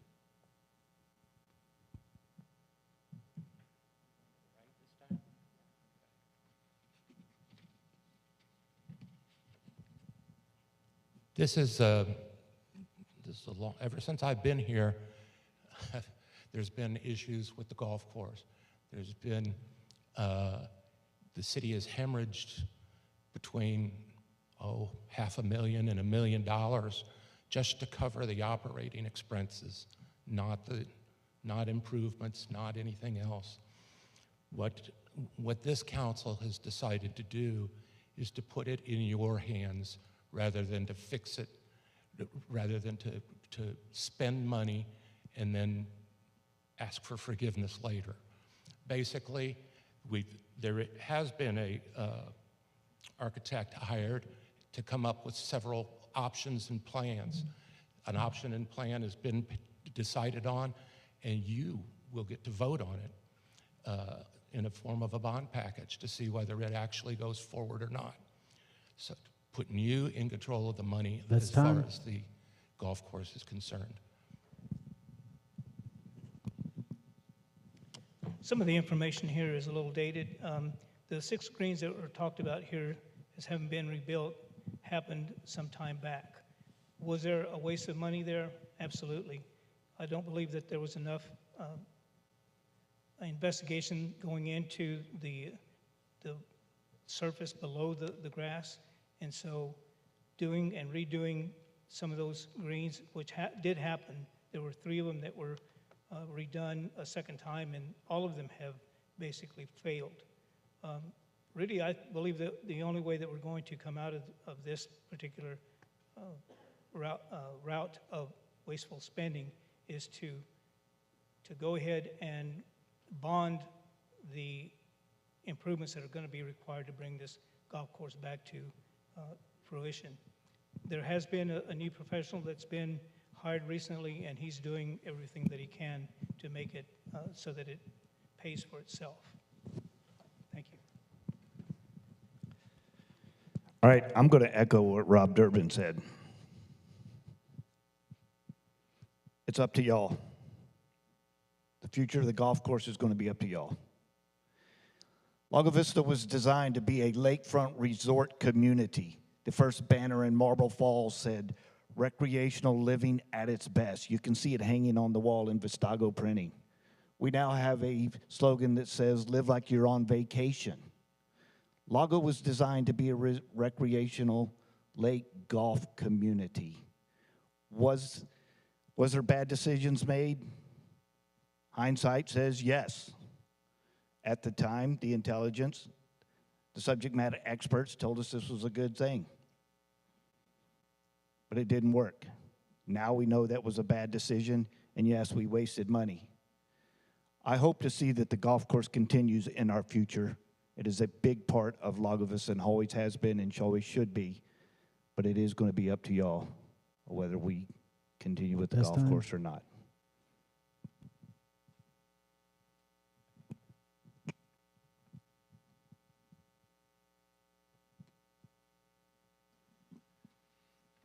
I only have a minute. I'm going to stay put. Boy, is this a hot button topic. The city doesn't have a good reputation when it comes to the golf course, and I've voiced a few things on Facebook, but please understand, I have golf clubs. I like to play golf. I fly around in a little green helicopter, and I'll tell you, the fairways look pretty good if I have an engine out. It'd be nice if they were maintained. Is the city good at doing it? I don't know. Not so far. Maybe not time for a wait and see on that anymore. I believe that the city corporation can better serve us if it handles critical infrastructure.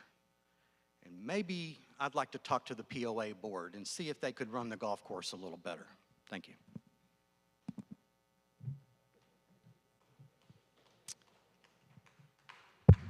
I don't think the POA wants to have anything to do with it. We've asked them before. So this problem is 50 years in the making, and I do believe, have we wasted money? Yes. But I do believe we finally have the people and the plan in place that's going to fix the problem. One of the biggest things is the irrigation system that's been mentioned. That's part of our effluent system, and that is going to be funded by the CO the City Council is about to pass. That's also part of the bonds that are going to take care of the roads that I spoke about earlier.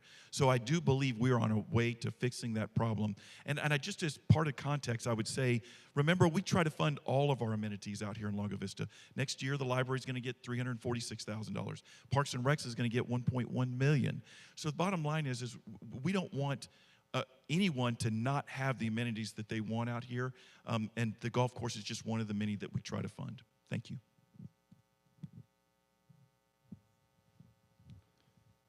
Thank you. The golf course, I think it should be self-sustainable. If it can, great. If it can't, that's too bad. It's, if it can be made sustainable, it's an excellent quality of life amenity, and I hope it can be. We're going to have a bond election that will go to voters in 2024. We have a golf course master plan that will be fluid and can be changed. Irrigation will be redone. It's needed for the dispersal of the effluent water. Water treatment ponds are going to be fixed. The CO bonds will likely be sold in mid-2024. I'm not an expert on golf courses. I don't play golf. I give deference to staff and golfers on how to run and manage a golf course, and we've got a GO bond. Ultimately, it's up to you guys if you want it or not. Thanks. Thank you again. Our fourth question goes to all candidates. It's 1 minute again per candidate. What is your personal specific plan to increase and grow the city's revenue streams? We'll wait for everybody to get that. It's a short one. We'll start with Mayor Tidwell and go to his left. All right, revenue. There are only two ways that we can have revenue in the city, and that's raise your taxes or charge you fees. That's it. If we have enough growth, and I know a lot of people are anti-growth right now, so I'm not talking uncontrolled growth. From what I've done, 5%. If we can maintain about a 5% growth, which is about 200 homes, 200 to 250 homes per year, we can actually stay above the cost of living. We can pay for our debts. If we take out any bonds, hopefully we can make the bond payments with that revenue that's brought in from growth, not have to raise any taxes or water utilities. But we can make it happen. It's about a 5% growth. This time. And not have to raise your taxes or your fees.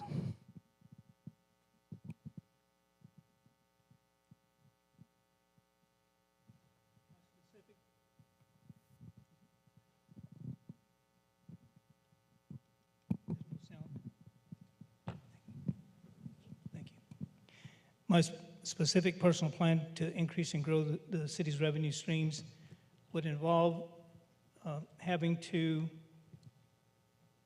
either encourage growth in terms of growing or rather allowing more development to occur here. I know that that's going to be a sticky subject because we don't like to see the city grow any faster than it has to. But I believe that that is one of the easier ways to increase our revenue streams.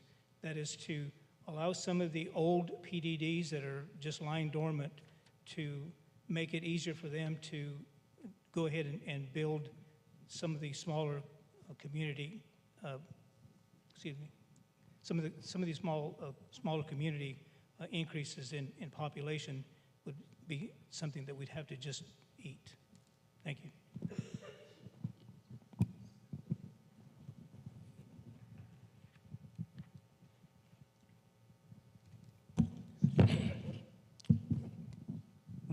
We have several different ways that we can do it, but I think my personal preference would be to try to attract some more high-tech, smaller manufacturing, okay? These companies that produce, they use CNC machines and produce high-value items that they need to get out and get dispersed.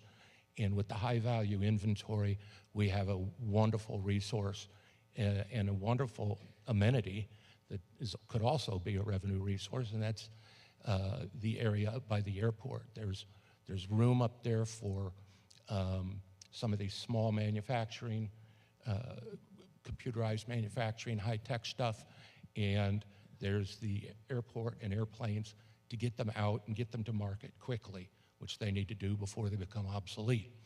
So that would be where I would look for an increase in taxes and additional sales tax. This time.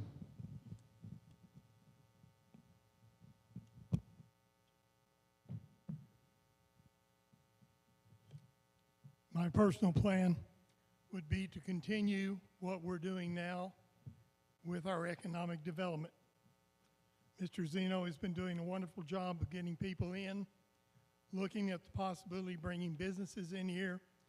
The proof is in Lago Vista Village, the new restaurants, the new businesses that are developing in the strip mall there just off of 1431. To continue with bringing in those kinds of businesses to increase our sales tax revenue, I think is the best way that we can bring in more. Taxes, I don't see that as something that any of us want. Fees, some of those can be raised, but a lot of those are almost to the point that they're prohibitive now. So I think raising the sales tax revenue is the quickest and best way to do it.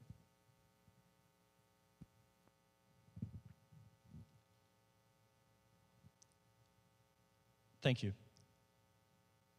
We have our comprehensive planning. Comp planning is about to start. It's going to take about a year. With the comp plan, you have to look at your development. From your development, you get ad valorem taxes. Ad valorem taxes are taken from real property. What I've heard from some of the members up here tonight, and I've heard it elsewhere, is growth for the sake of growth, just more growth, making it easier to do more small high-density development out here in a finite space with one way and one. I think that's crazy. I think what you have to do is try to get as much money out of the smallest amount of property as possible without adversely impacting our infrastructure. So you get a bunch of, you try to get that ad valorem tax out of a low-density development, one house instead of 10 houses on the same size lot. Less impactful on the infrastructure, easier, less expensive for the city to maintain, controlling your cost basis. So we've been discovered out here in Lago Vista. Our natural growth is going to continue. Developers are going to come out here. People are going to build homes. We're going to grow, and that's going to grow our ad valorem taxes. Working with developers like a Turnback. Boy, their name was mud, but they worked with everybody here in town and came up with a plan that just about everybody could agree to at the end. And bringing those types of developers in who will develop those types of communities with high tax values is going to grow our tax base and allow us to pay for the things, infrastructure that we need to. And finally, on economic development, I worked with then Council Member David Williams back in 2018 to push to get the Economic Development Director position in our budget. It was added at that time. Mr. Zeno came on board, and he has been wonderful ever since he got here, helping us fill up Lago Vista Village and other places around town. We need to continue that and diversify our tax base, increasing the sales tax money, or money we get from sales tax. Thank you.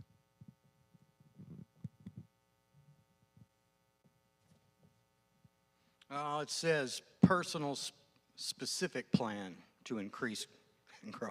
I keep hearing growth. I know you do too. That just means new taxpayers, more new property tax. It's still property tax. It'd be your property tax too. So I don't know about growth. I'm for the lots here and the people that want to build on these lots. I'm for slower growth. I'm for better planned growth if we're going to have any growth. But truthfully, the corporation is just that. It's a corporation. If I were your chief executive officer, I'd ask for an audit. I'd want to know where every dollar of my property tax is going. I might not want to fund the state of Texas Incorporated so much anymore. It's a bit corrupt after what happened to Ken Paxton. I might not want the District of Columbia to have as much either. Thank you.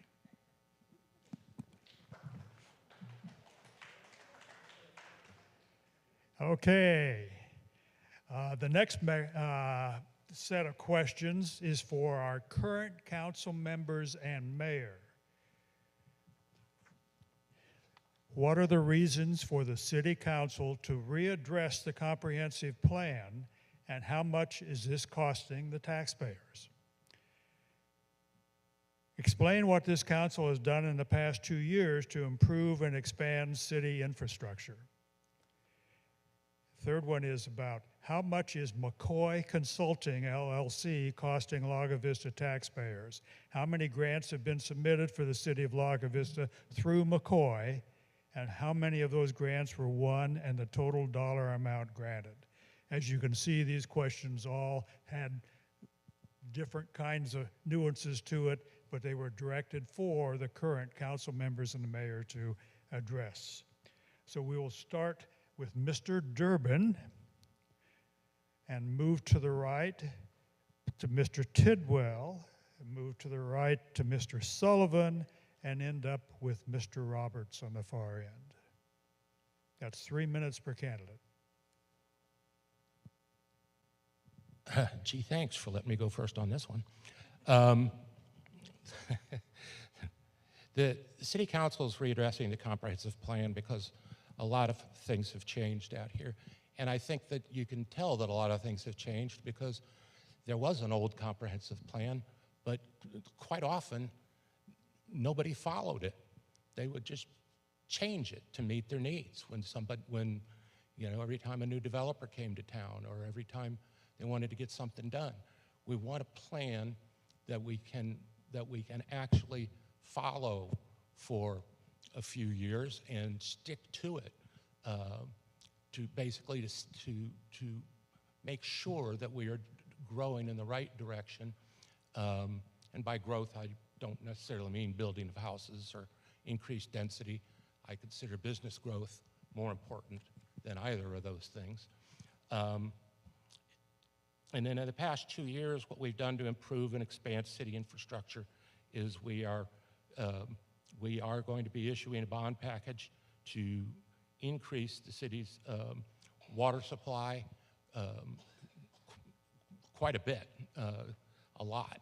And this is something that we would have had to do in the first year anyway, in the next year or so anyway, because we are so, we're so close to the capacity. And we have bonds to fix the roads, and we are going to hopefully clean up this infrastructure for years to come. And we are working very diligently to make sure that we do it right, not to just buy a couple of years here or there. I remember with Lomans Ford, right before the storm, there was a proposal to put some sort of glazy stuff on top of it, but that would have done nothing in the storm. I think we actually probably lucked out the storm got there before that money got spent. McCoy Consulting, in terms of the grants that have been submitted, they are, the McCoy is actually fairly new in terms of our grant writer, I believe, in terms of, and I don't know if they've gotten any of them through yet, or the total dollar amount of the grants. But we did feel it was important to get a grant writer who goes out and looks for grants, and it's their job to know where the grants are and to find them and to draft an application that will be favorable to the city. Thank you.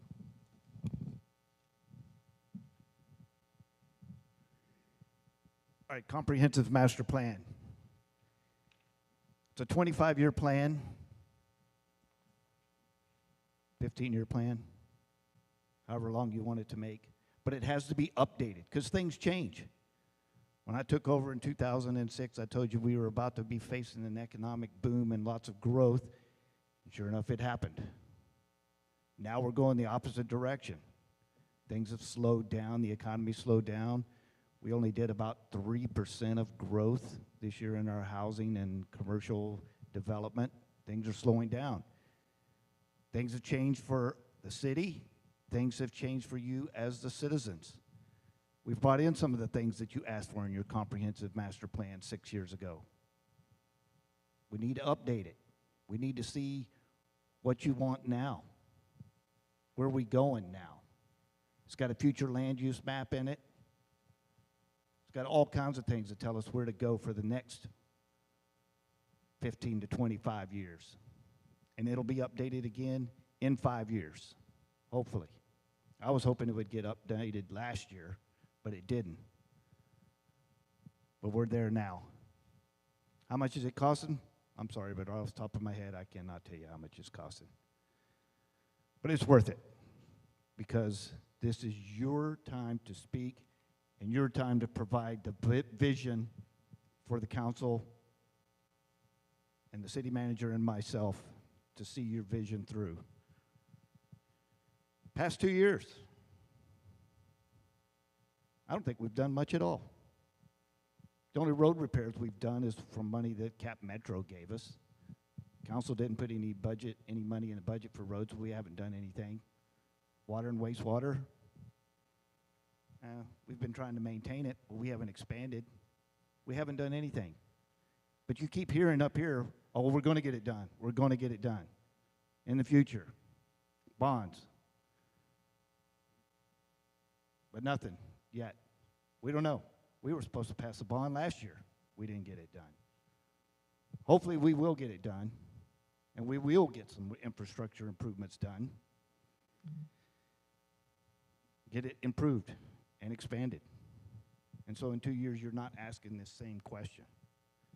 As far as McCoy Consulting goes, they are a professional service provider.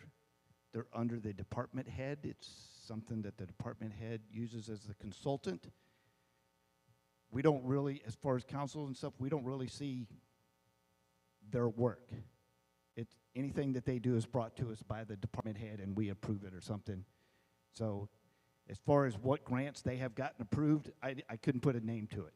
We have got some grants. Thank you.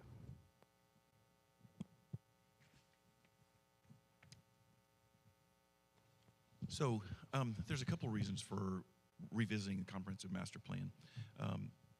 Back in 2016, 2015, 16, when we first did this, or did the last one, there was no growth in this town, and that's everything that was in the plan at that time is we want growth, we want growth, we want growth. Fast forward 8 years, and we've had 8 years of solid growth, and people are going, okay, maybe I've seen more growth than I wanted to. So that's a significant reason why we wanted to go back and update the plan so we could get folks new opinions about, do you still want growth and in what kind of growth? The other thing I'd say is that we've probably had somewhere in the range of 1,500 to 1,700 homes that have been added since the last comprehensive master plan was put out. That's a lot of new people. A lot of new people who ought to have a voice about how we go about doing things in town. So that's another reason why it makes sense for us to update the plan. If I remember correctly, I believe it's about $275,000 that it's costing us to update the plan. That's not only an update to the comprehensive master plan, but it's also an update to give us a parks master plan.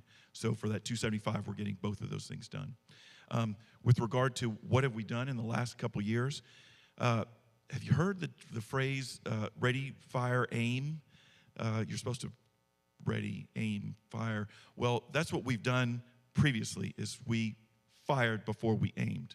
And what we've tried to do over the last 2 years is change that. And that's the reason why we commissioned the water master plan, the wastewater master plan, the road master plan, and the update to the comprehensive master plan.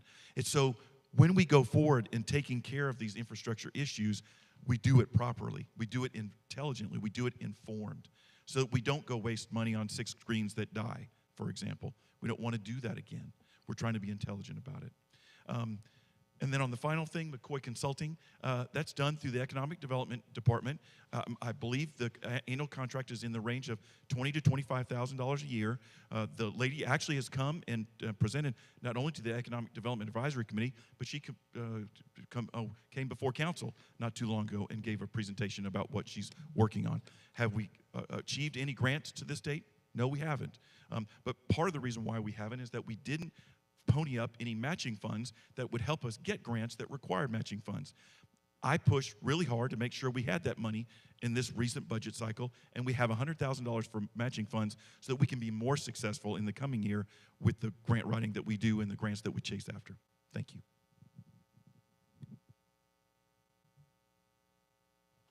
Thank you. Kevin's right. There was no money for the grant writer to put up for matching funds. So if the grant writer was filling out an application on behalf of the city for an item where the state or the entity was offering $100,000, sometimes you actually only have to put up a fraction of that, $40,000, $25,000. There was no money in the budget for this purpose. We did get that added. We brought them on in the past year. This was something that EDAC was pushing for. The EDAC chairwoman, Norma Owen, in fact, I recall this effort started about 3 years ago, and she was pushing for this, and I'm glad that we've got the grant writer now to bring opportunities to us. What are the reasons for the city council to readdress the comprehensive plan, and how much is it costing taxpayers? My recollection was close to $300,000. I think, Kevin, what did you say, $270,000? Right, I recall $300,000. The future land use map has errors. The future land use map, everybody, it's an exhibit to the comprehensive plan that says what property, whether in the city or in our ETJ, if it hasn't been zoned yet, even if it has been zoned, what that zoning should look like. So when we go through this comp plan cycle, it's an opportunity for us as a community, and we have a citizen advisory committee appointed for this very purpose to work with the consultant, HAF, who we hired, and they are going to look at that future land use map, and they're going to say, this is where we want the multifamily housing. This is where we want the duplexes. This is where we want the mixed-use commercial in town. They're going to be looking at all that. They're going to look at our growth area where that 6,698 acres exist, and where a prior consultant estimated 2 LUEs per acre. They're going to look at that, and they're going to say, do we really want to bring in 35,000 people potentially from the ETJ?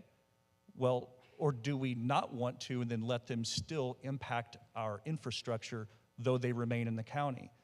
That's something to be resolved. Do we need to redefine the density definitions in our comp plan so that we can impact what that looks like with regard to new designations possibly in the future land use map? So that's why we're doing it, so that we can control what the future of Lago Vista looks like and to make sure it reflects the will of the citizenry. Because the last time it was done, there were about 6,000 people in this town. We're going to have 13,500 at the end of this year. In the past 2 years, what have we done? We've got all the planning now in place, the funding allocated, water, wastewater, master plan, et cetera. Thank you. Okay. Continuing on with more specific questions for the candidates, we're going to shift over to just the mayor candidates. And these are two questions that were submitted for the mayor candidates. How does smart growth impact our unalienable rights as Americans? As mayor, how would you address issues such as traffic overflow onto 1431 from the middle school, where responsible if the problem is spread out over multiple agencies? We're going to start again with Mayor Tidwell, followed by Mr. Peck, followed by Mr. Sullivan.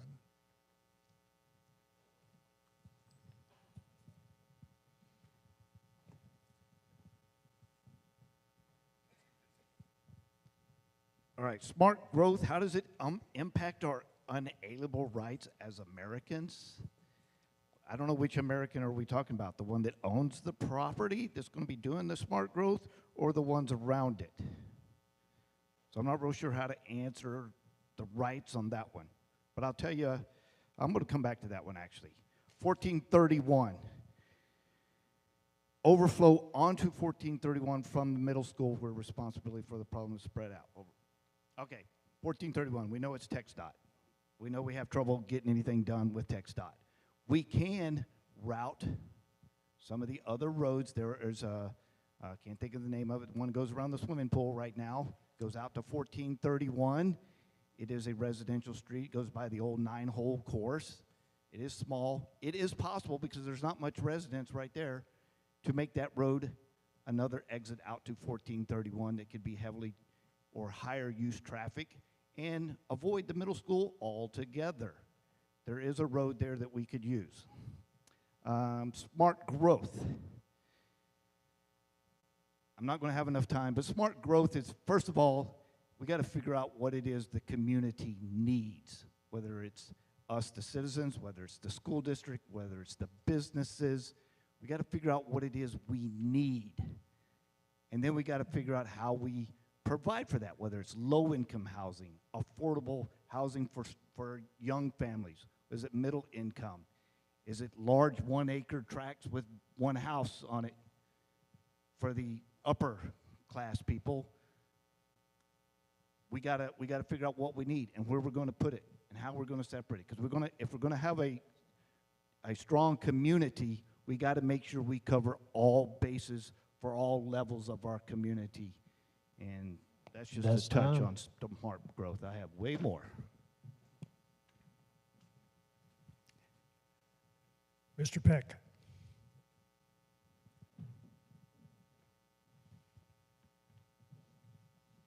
Okay, 1431 overflow from the middle school. What the mayor said.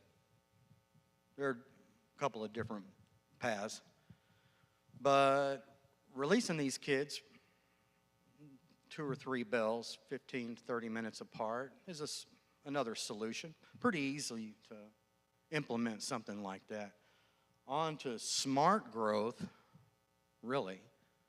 I don't like the word smart. I don't like smart cities. I don't like 15-minute cities.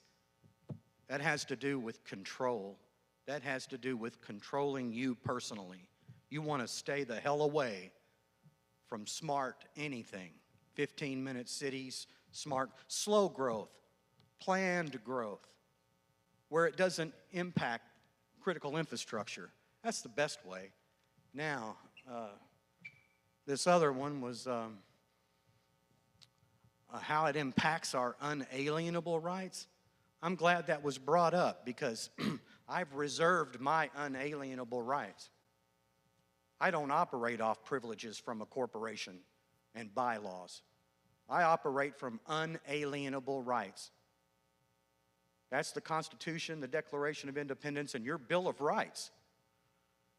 On my application for mayor, beside my name, is UCC 1-308, without prejudice. I will not have my unalienable rights violated. I will not trade them for civil privileges from any corporation. Thank you.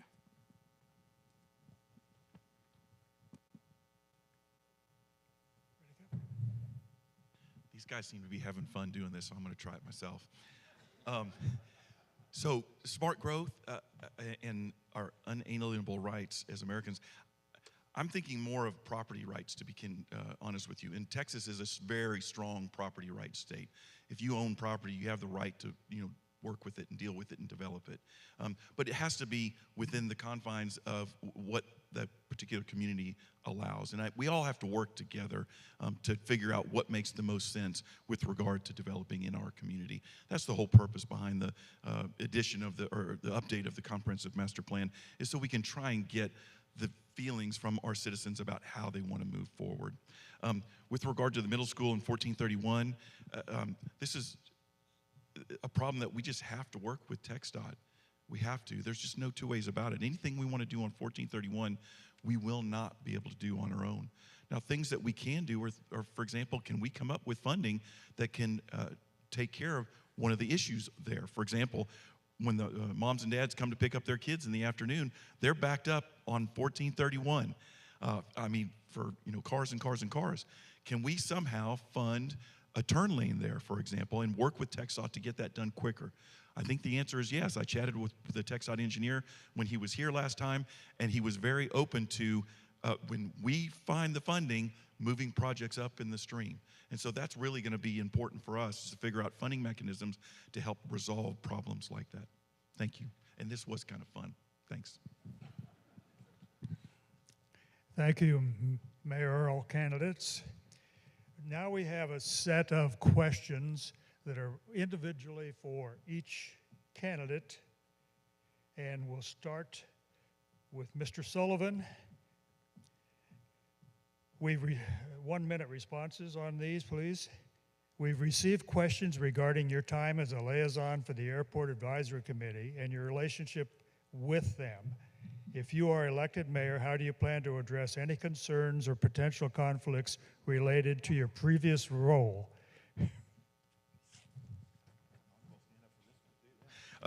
So when I was liaison for the airport, they actually loved me when I was first there. Then when I wanted to try and hold them accountable to federal law, they didn't like me so much anymore. But what I would say is this. Over the last year, or ever since Mr. Durbin came on, he's been the liaison for the airport, and we've let him run with that, with our city attorney. And that's how I would continue it.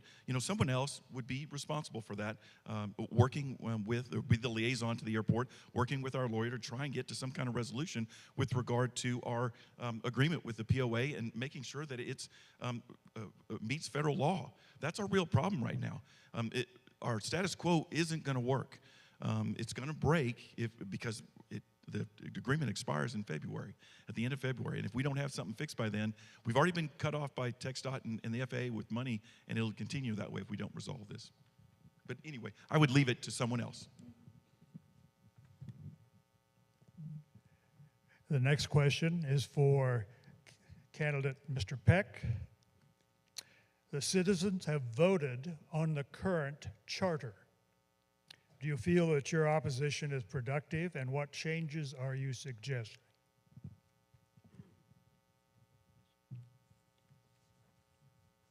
Okay. The current charter is operating incorrectly, unconstitutionally, period. You'll see executive mayor on my signs. That's what you'll get. You'll get someone with honor and integrity who, when they solemnly swear an oath to preserve, protect, and defend the Constitution, I'll do just that. I'll uphold Article 4, Section 4, separation of powers, an executive mayor, a legislative council, and a judicial municipal court. With honor and integrity, it'll run correctly. That's the way it should in America. Thank you.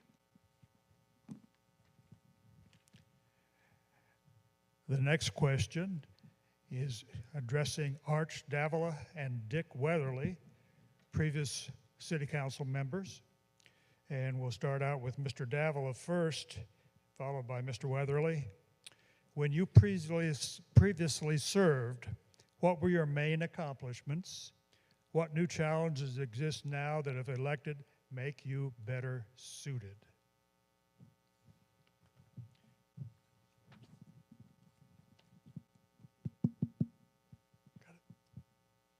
When you previously served, what were your main accomplishments? I think two of the things that I did that are particularly interesting is that Jane Brunswick, who we recently lost, came to me one day when I was the liaison to the Building and Standards Commission and asked that I go to City Council and see about creating Dark Skies Community. So when I looked into that, and I went to several meetings around this area to delve into what was required to become a Dark Skies Community, and it involved a lot of changes to some of our ordinances, and so that allowed me to set about making some of the changes to the ordinances that allowed us to then be recognized as a dark skies community. Best time.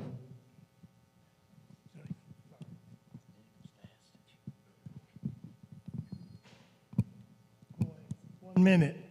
Wow. When I previously served, the main thing that I did was right after I got on the council, I found out that we had no street plan. Street plan was years old and was done by a sophomore at Texas A&M. A lot of skill there.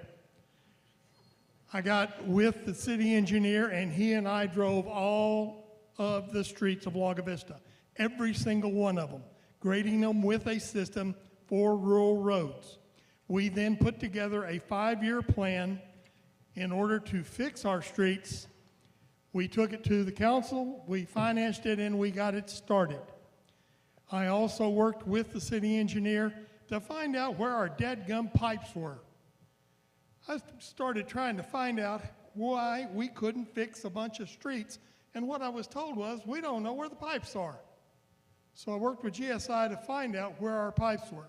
And then thirdly, I found out we were losing 1 million gallons of water a week because we had leaks everywhere, and I got that squared away. That's time.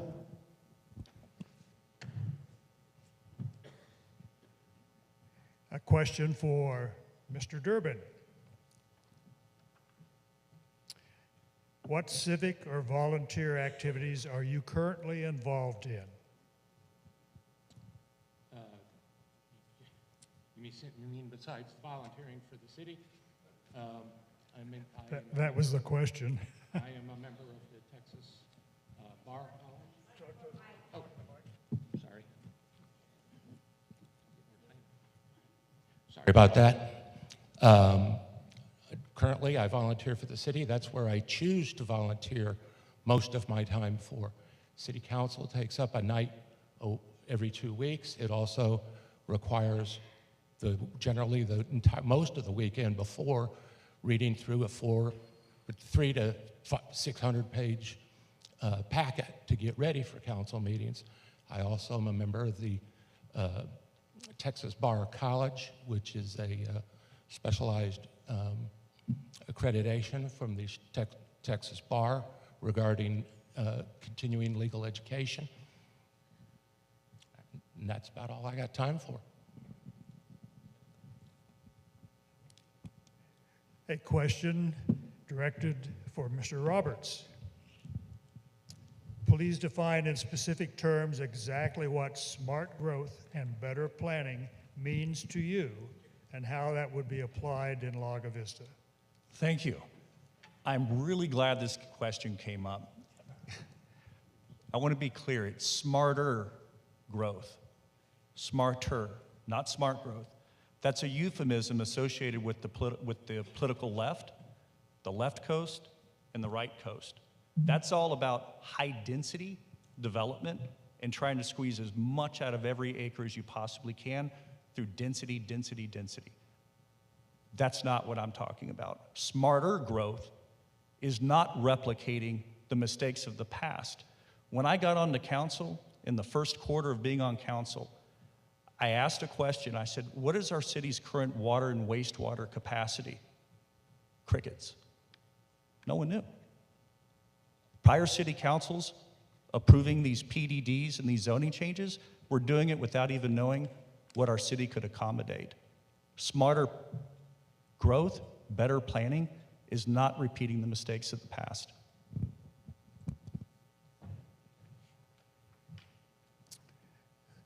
Thank you again, gentlemen. We're rounding the final turn, almost about ready to go into the stretch.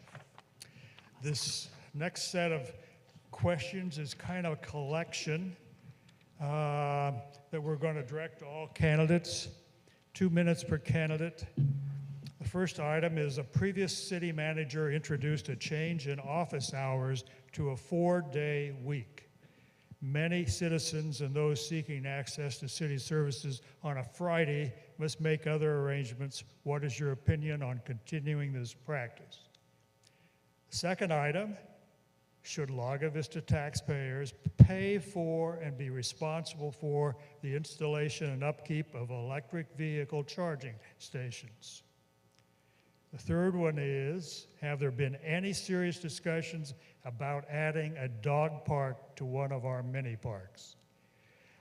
Let's start with Mr. Davila and proceed to the next candidate on your left, which would be Mr. Durbin. And you can start turning your mics on before it's time for you to talk. All right. First one, the previous city manager introduced a change in office hours to a 4-day work week. Actually, I believe at the time that it was done, it was really a not bad an idea. We didn't have as many people on our payroll, so I'm not sure that it affected them that way, that it affected the city that way, but it did make for better, think of the word, the people that worked at City Hall then were happy about not having to work that 5th day, even though they had to increase their workday by 2 hours. Do I think that, what is your opinion on continuing this practice? I believe that if there's enough people in our city that are not able to get to the City Hall all 5 days, then maybe that's something that we should consider, is to go back to a 5-day work week. The second one is, should Lago Vista taxpayers pay for and be responsible for the installation of upkeep of electric vehicle charging stations? I have no idea about how to deal with that, because I don't have any real knowledge about these electric vehicles and what's required and how long it takes to charge them. The last one is, have there been any serious discussions about adding a dog park to one of our mini parks? Not to my knowledge. That is something that we possibly could conceive of and make happen, but I don't know of any serious discussions that have happened in the past. Thank you.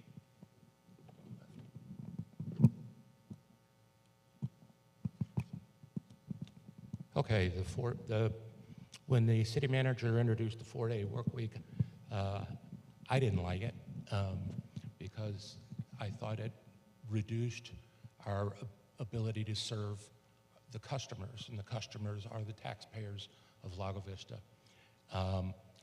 The employees work for the city manager.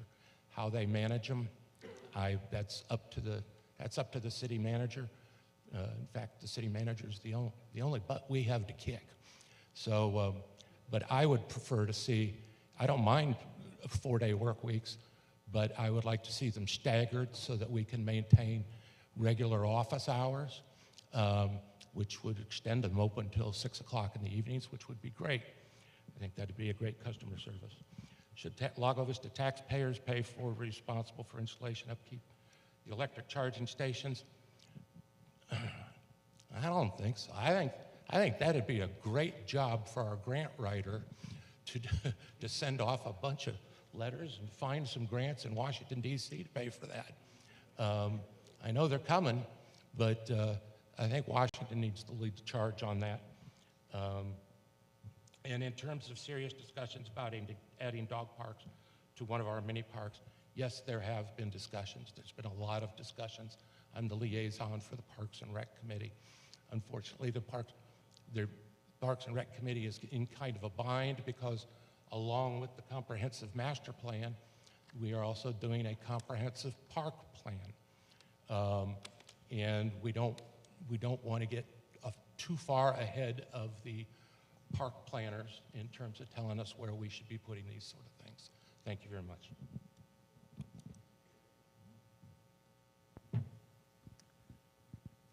I was very involved with the city manager when the change was made to the 4-day work week. Not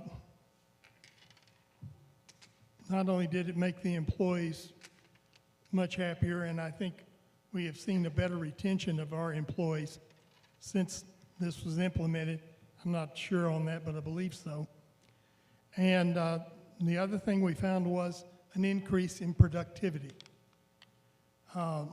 If you don't have to spend but an hour getting ready on 4 days, you get more done than spending an hour on 5. So productivity was increased with the personnel that we had. I definitely do not think that we should be responsible for charging stations. As you said, a grant writing thing, or some of these companies that are making the electric vehicles, get them to come out and put in charging stations. I don't think that that should fall on the city to produce. And there has been serious consideration of a dog park from the very time that we started discussing the Sunset Park. That was one of those things that was brought up and discussed, but at the time, there wasn't the funding for it.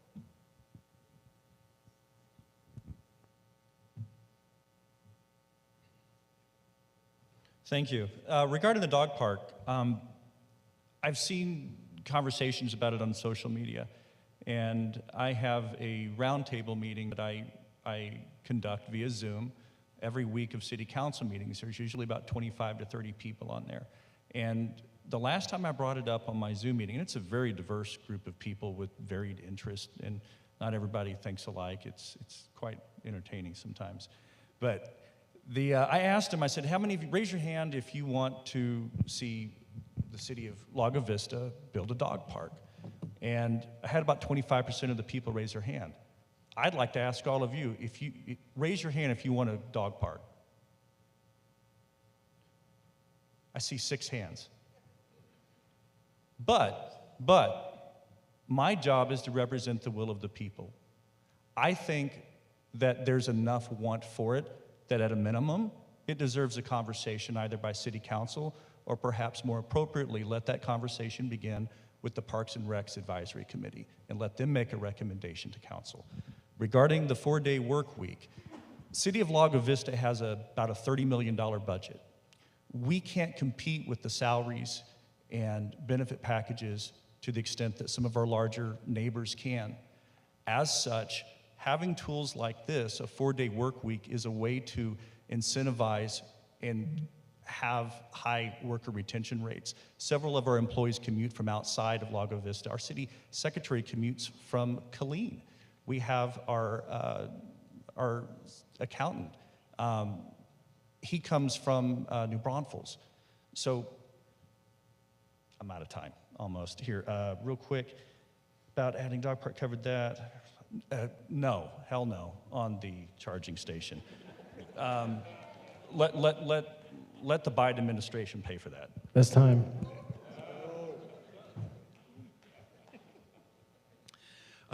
So I'm okay with the 4-day week. One of the things that we benefited from when we went to that is the extended hours. So people were able to come into the office before they went into work, or they were able to go after because we opened earlier and stayed later. So we ended up helping quite a few people by doing that. What I'm not opposed to is if we really need to be open on Fridays, if that's something that citizens really desire, is coming up with a way where we can continue to do what we're already doing today, which is have the extended hours Monday through Thursday, and then be open for a period of time on Friday, even for a half day, for example, if that's something that's really desired by the citizens. I think some of these other folks have really already talked about the benefits to our staff. We have to be cognizant that we want to have our staff be as happy and healthy as possible so that they're giving you good customer service. And this is one of the things that they like. And so if we can do this but still provide for the citizens on a Friday, I think we need to find that type of solution. On the electric vehicles, there's bazillions of dollars in the Infrastructure Act. That's where we need to go to get our money if we're going to put any kind of electric chargers in or get the manufacturers to do it. No, our citizens should not be paying for that. You'll be paying for it through your federal taxes. And then on the dog park, yes, there have been discussions. I think eventually it will happen. I think there's 2 things we need to keep into account. There are liability issues that happen with dog parks, biting and things like that, so we got to be careful about that. Make sure we've got all our I's dotted and T's crossed with regard to that. And the only other comment I'd make is I think it's much more likely, instead of it being at a hosted at a mini park, that it probably gets hosted at Sunset Park. That's just my guess. We'll see as time passes. Thank you.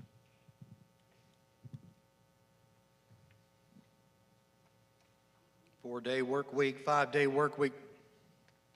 It's not a mayor's decision. It's we the people. Tell your council what you want. That's what'll happen.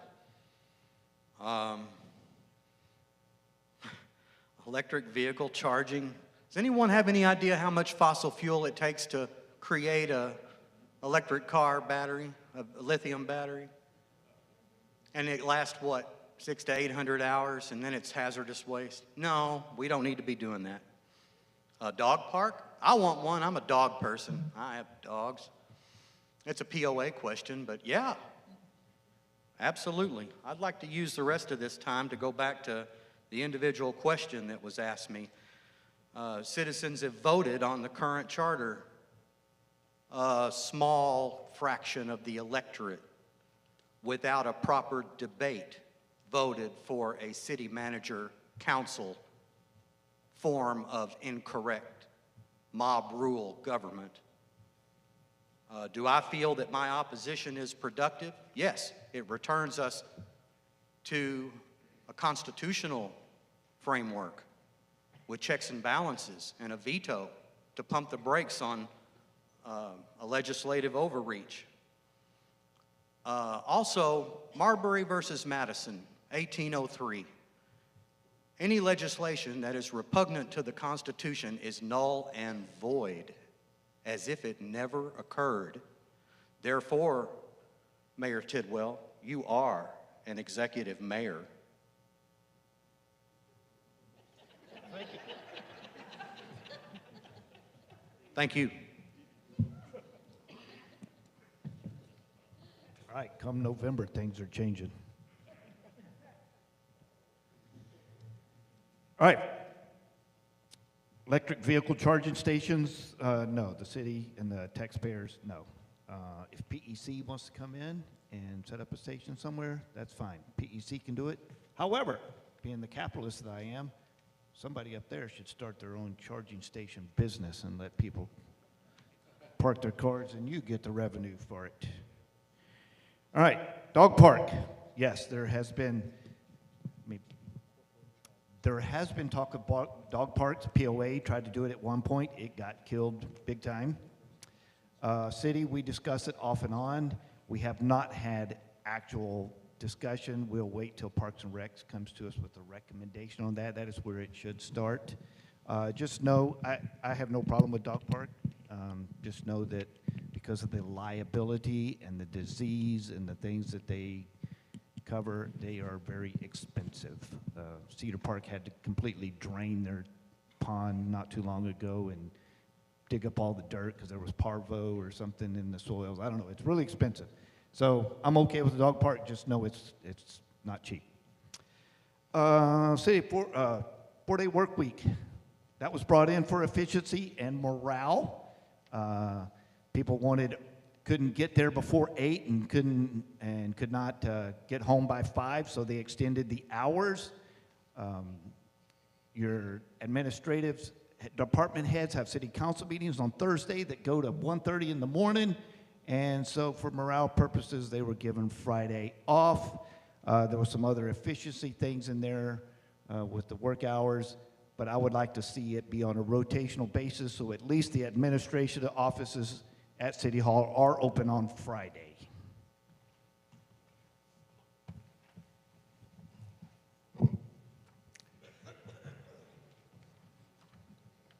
And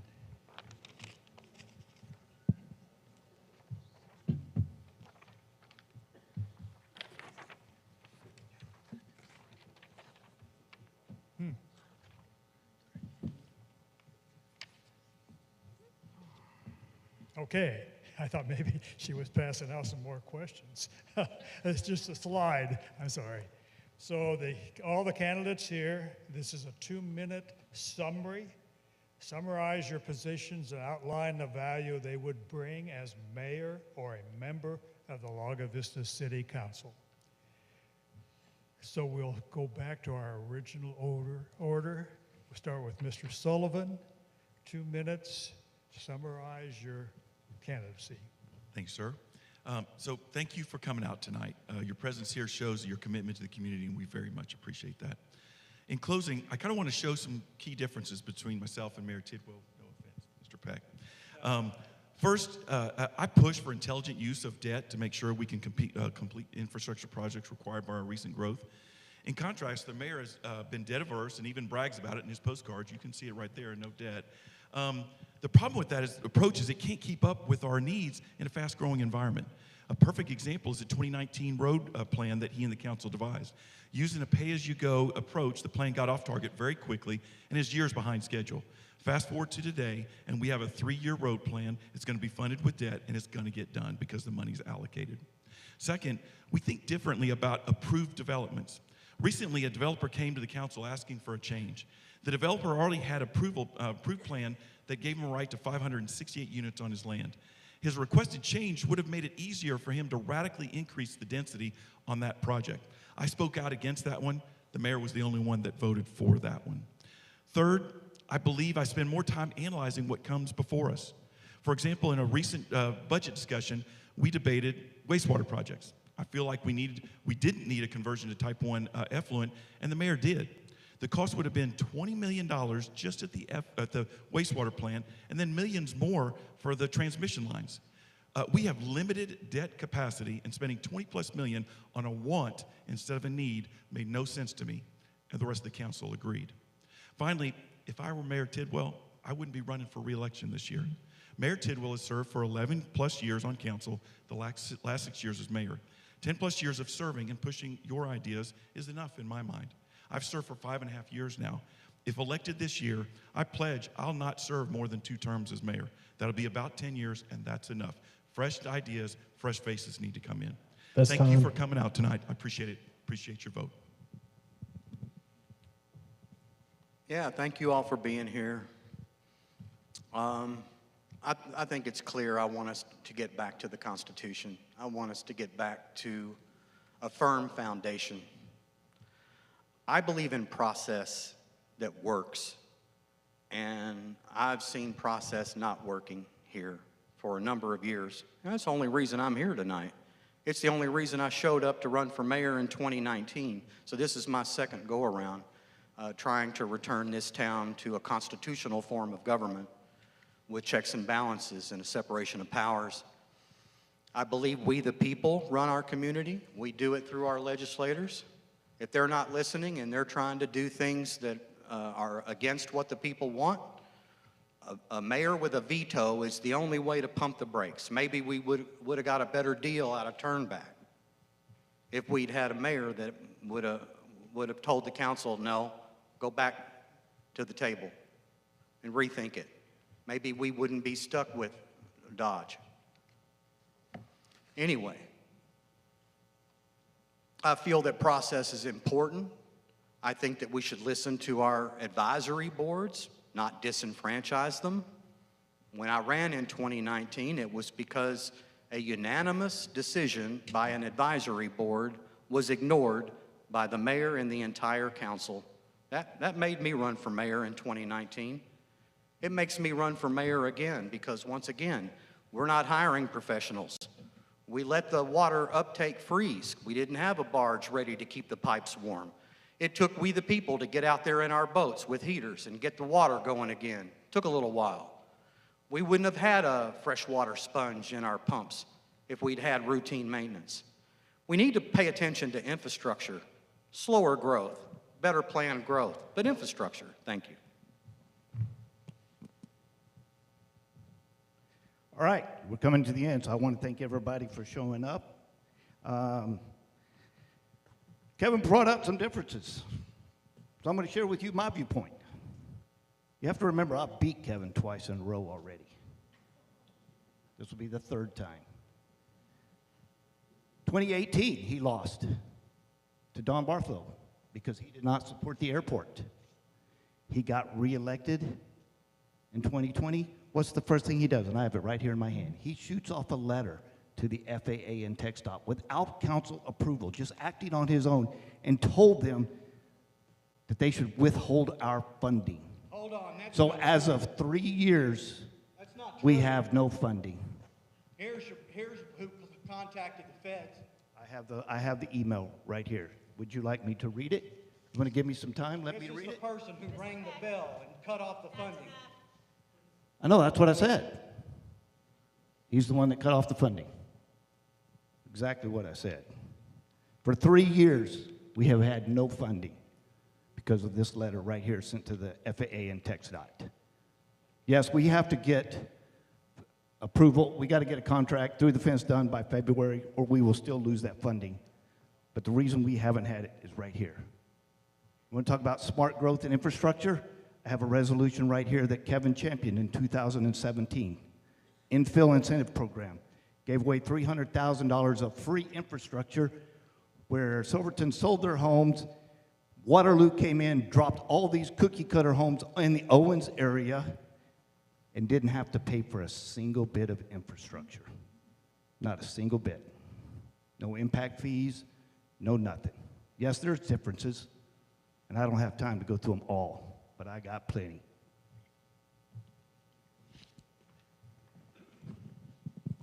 Mr. Davila? Thank you. Yeah, I'd like to voice the same sentiments that we're glad to see everybody show up tonight to listen to these different candidates talk about their positions. My summary is this. I've chosen to run for a third term, fully recognizing that being a city councilman is not a sometimes job, it's an all-times job. Only those with prior experience on city council know the amount of time required to do this volunteer job and to do it well. During my time on council, I learned that to be an effective leader meant listening to constituents' concerns and then taking action on their behalf. As a result, I initiated 26 proposals that led to 10 new ordinances. I enjoyed my job very much, and I never missed a single city council meeting in my 4 years of service. Now, after having a 2-year break, I feel refreshed and energized to take up new and unfinished business. Thank you for listening, and I truly hope that I've earned your vote.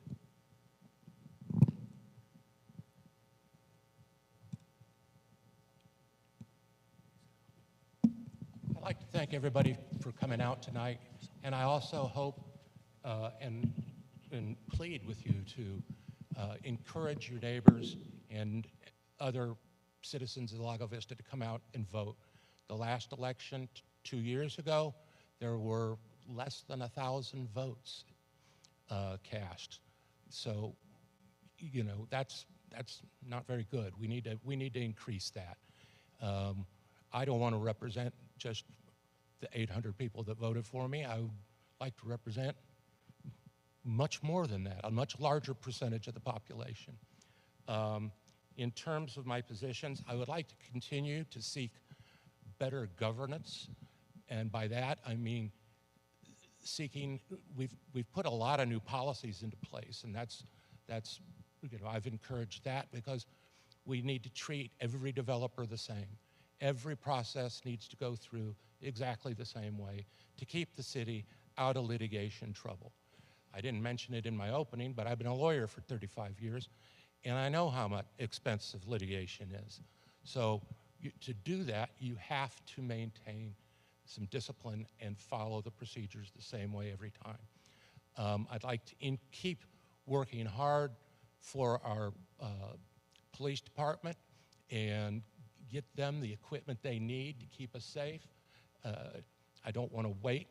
And in terms of getting things done now, I liked Kevin's analogy of ready, aim, fire, as opposed to just fire. You know, so just get things done. Well, I'd rather do correct things than a bunch of things, half of which are no good. And it's taken a lot of time to correct a lot of the mistakes of the past. And I hope you'll give me a chance to continue to do that. Thank you very much, and I humbly seek your vote.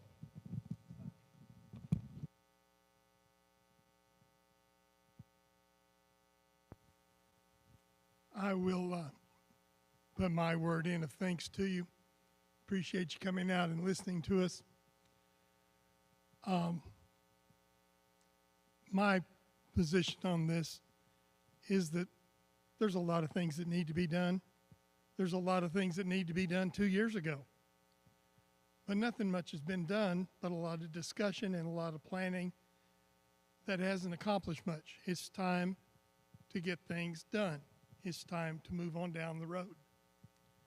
I'm much more interested in infrastructure, water, sewer, streets, than I am the development.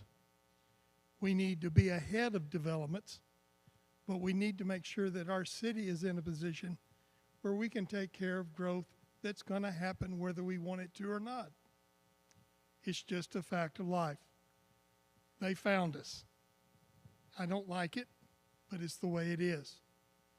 If we don't get ready for it, if we don't do the things to adapt to the future, it's going to overrun us.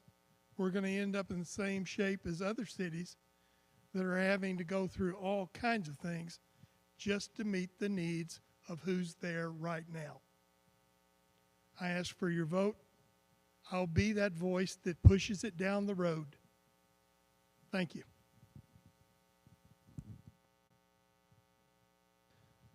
Thank you. Thanks for all of you being here tonight. Thank you to the other gentlemen, the other candidates up here. Several of you I've watched, and when you were on council previously, I think everybody up here has a good heart. Everybody wants the best for Lago Vista. We all want it. I think there's just some disagreement about the best way to achieve those things. But having that diverse group of opinions is how you get to the best solutions. And I think that's a good thing. I'm asking for your support for my reelection because I'm invested in the future of Lago Vista. Better planning and smarter growth is my platform and is what I stand for. I have worked diligently over the past 2 years to address the needs of our city as it grows. We must remain prudent in our preparation for future growth. And I believe that a lower density approach to housing development in our growth areas in ETJ is the best way to protect our most valuable assets. With your support and with better planning and smarter growth, we will be able to better preserve these valuable and finite assets and resources such as our lake, water, and wastewater processing, green space, and our quality of life. I truly strive to be a representative of the people. I hold bi-weekly Zoom meetings open to the public to gather input and ideas on council agenda items. I follow social media closely to learn about people's opinions on matters. Sometimes I wish I hadn't have looked. I freely give out my contact details so I can hear citizen input. Please feel confident that if you vote for me, I will be a voice representing you, the citizens of Lago Vista. Thank you. Well, I hope that you in the audience will join me in applauding these gentlemen that are willing to come out here and take questions that they haven't seen before and try to answer them to the best of their ability. So thank you very much, gentlemen.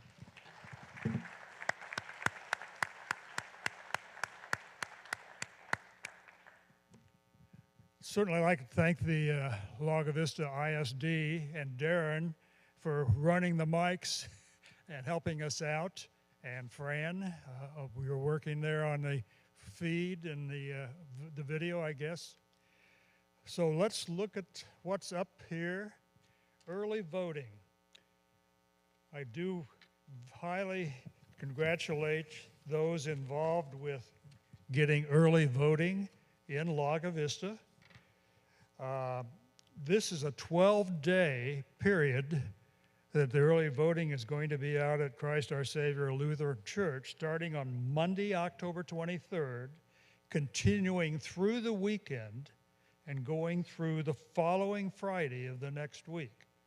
So that's 12 days in a row that we are afforded this, and we thank the Chamber for helping to arrange that, and the city manager and city secretary, and primarily I believe probably Jennifer for really pushing forward on this this year.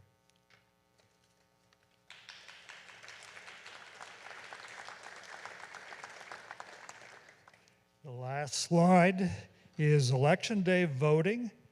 Polls are open 7 a.m. to 7 p.m. at the High School Performing Arts Center and at the K Oaks Clubhouse. And also there's a community center at Jonestown if you care to go there. Thank you all for attending and your patience sitting during this period of time. We made our objective, Jennifer, of making it before 10 o'clock, And thank you, gentlemen, again for relinquishing some of your minutes occasionally so that we could make it before 10 o'clock. Thank you again, and good night all.